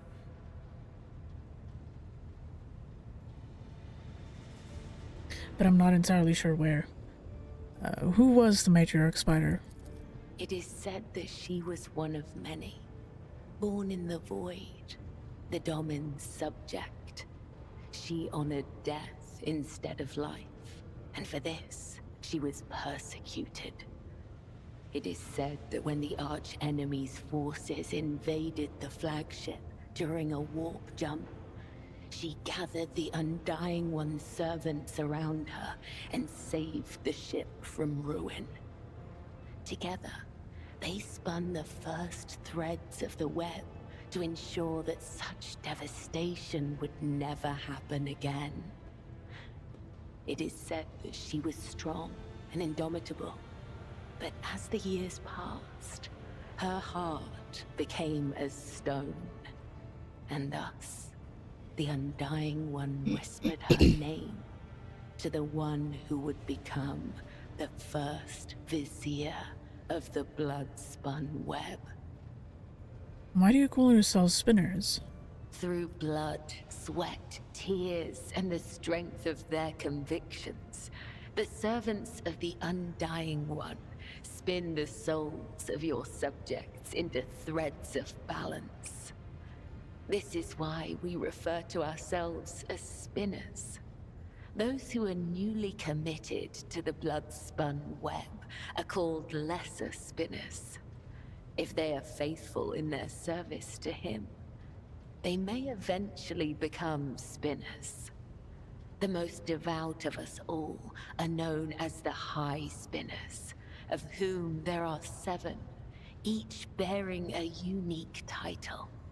The Vizier, the first spinner, leads the cult. I, Kibella, am the second spinner. The third spinner's name is Io, and there are 4 more. Very interesting. You satisfied my curiosity. For now. Tell me about yourself. I am the second spinner of the Bloodspun Web. A spear in the hand of the Undying Emperor. I am your shield and shadow. Your blade. Saxon, do you dislike talking about yourself? Look of curiosity flashes across Cabilla's face before it is masked by usual stoic indifference. The tenets compel us to let our deeds speak on our behalf. There is no one in the cult who does not know me. So I have grown accustomed to taciturnity in matters regarding myself. Ask, and I will try to give you an answer that will satisfy your thirst for knowledge. Sure, tell me about your past. I remember nothing of my childhood. The Vizier says this is because of my training and the injuries I received in battle. He told me it is the fate of all high spinners. The only memories I have are of the Bloodspun Web and the brothers and sisters who serve the cult alongside me. What was it like growing up in the cult? What do you remember? When we were young, we would sew our eyes shut and wander through the bays for months at a time. Starving, surviving, dying. This trial of darkness honed the senses of those who passed it. We were elated, for we knew we were blessed by him. When we grew older, we learned to wield our weapons, and our mentors tested us with pain, poison, and the weight of deceitful words. In time, our bodies no longer felt pain. Our blood became resistant to toxins, and our focus could not be shaken. We were at peace, for we had shed everything that could encumber our faithful service to him. When we came of age, we faced a great trial. A year-long vigil spent in unceasing prayer to the Undying One. When hunger and other base sensations faded away, we attained true comprehension of ourselves and our place in the world. Our place between life and death. We were proud, for on that day, he truly accepted us, and we accepted him. I see. My story is not as interesting as yours. Well, thank you for sharing with me. It is not difficult to speak the truth. Did you ever meet Theodora von Valancius? I met her once when I was young. The Vizier saw a serpent hiding among those close to Domin Theodora, ready to sink its fangs into her throat. I was ordered to find the serpent and sever the soul from its body. I watched and waited for weeks. I hid among the shadows, the air ducts and the faceless masses. Once I found the serpent, I sliced off its head and returned to the temple. I doubt that Domin Theodora ever saw me, but the 3 ritual cuts I left behind on the body let her know that this death was pleasing to him. They sent us a grand feast from the upper decks before the cycle's end. We gave it to the hungry. You always address me as Domin. What does that word mean? The Gothic we use to communicate is different to that spoken on the upper decks. Domin has many meanings. Giver of life, Lord or Lady of the Ark, and Shadowless Sun. The matriarch Spider gave this title to the rogue trader who allowed her to form the Bloodspun Web. We use other titles as well. For example, Venai means Master of the Immaterium, or Watcher of the Veil. Vil means one who must go to the other side. Amig means one you can trust in battle. If the Undying One whispers my name, will you carry out his will? Lords and wretches are equal before death. If such is the Undying One's will, I will guide you to him, Domin. Tell me about the Emperor's Tarot. I use blood to read his sacred cards and hear the whisper of the Undying One. His tarot is not an answer, but a question I ask of the universe. And the universe answers with questions of its own. In this sacred communion, I perceive hundreds of possible outcomes. They are all true, and yet they are only visions. I know what will come to pass, and yet I do not. The Emperor's Tarot is usually read by sanctioned psychers. I am the spear of his retribution, not a witch or a sorcerer or a soothsayer. I have no strange powers, but I do bear his blessing. I do not command the veil. I am guided by his whisper and led by my faith, by the tenets. Please, do not mistake me for something I am not. Her character's voice is interesting. Like, the first time I heard the character's voice, she came across as cold and creepy. But as you talk more to the character, it's more like an underlying plaintive tone. And just fervor. Like, it's an extremely emotional tone, actually, if you listen past just... It sounds top creepy. It's the best way I can explain it.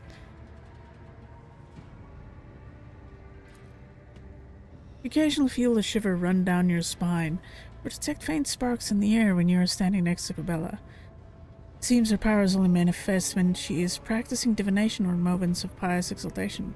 Cabela herself does not seem aware of the gift. Sure, let us speak about something else, and I must take my leave. May the Undying One shroud your footsteps from the faithless. Yeah, that's an interesting character. Definitely, honestly, so far out of most of them, I have a handful of favorites. She's pretty high up on the list because she is interesting.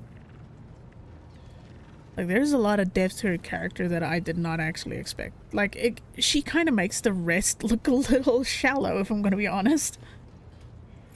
Yep. Thank you for spending your time with me. I'm going to cut it short because I am for once going to bed before 8 a.m.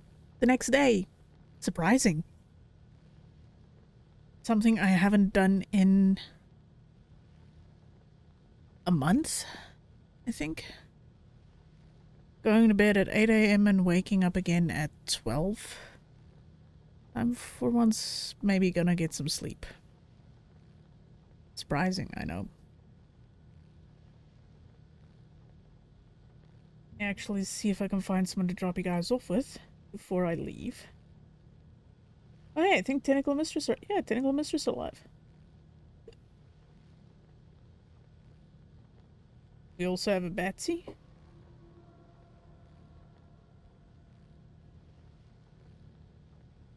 Hey, Betsy is actually playing Expedition 33. I actually would like to play the game. It looks so fucking good, and it's right up my alley of game types. But no new games or anything until I can buy my SSD. Yeah. So I'm gonna drop you guys off with Labatt's man with a voice that can put people to sleep, because it sounds that good. It's relaxing.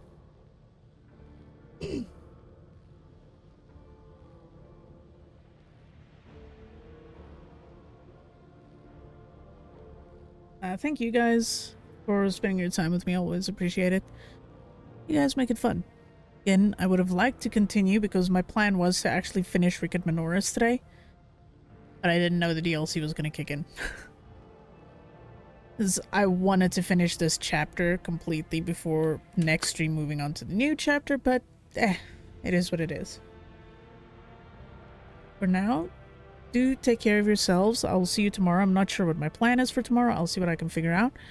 If I'm not doing magic with Nero and them, I actually have to ask them. If we're not doing magic, then I might continue with this. I don't know, or I'll play some hunt or something. I'll see what I do. Yeah, do take care of yourselves. I hope all of you have a good one. Thank you for spending your time with me. Always appreciate it. For now, I'm gonna go crawl in my coffin. See you guys all tomorrow.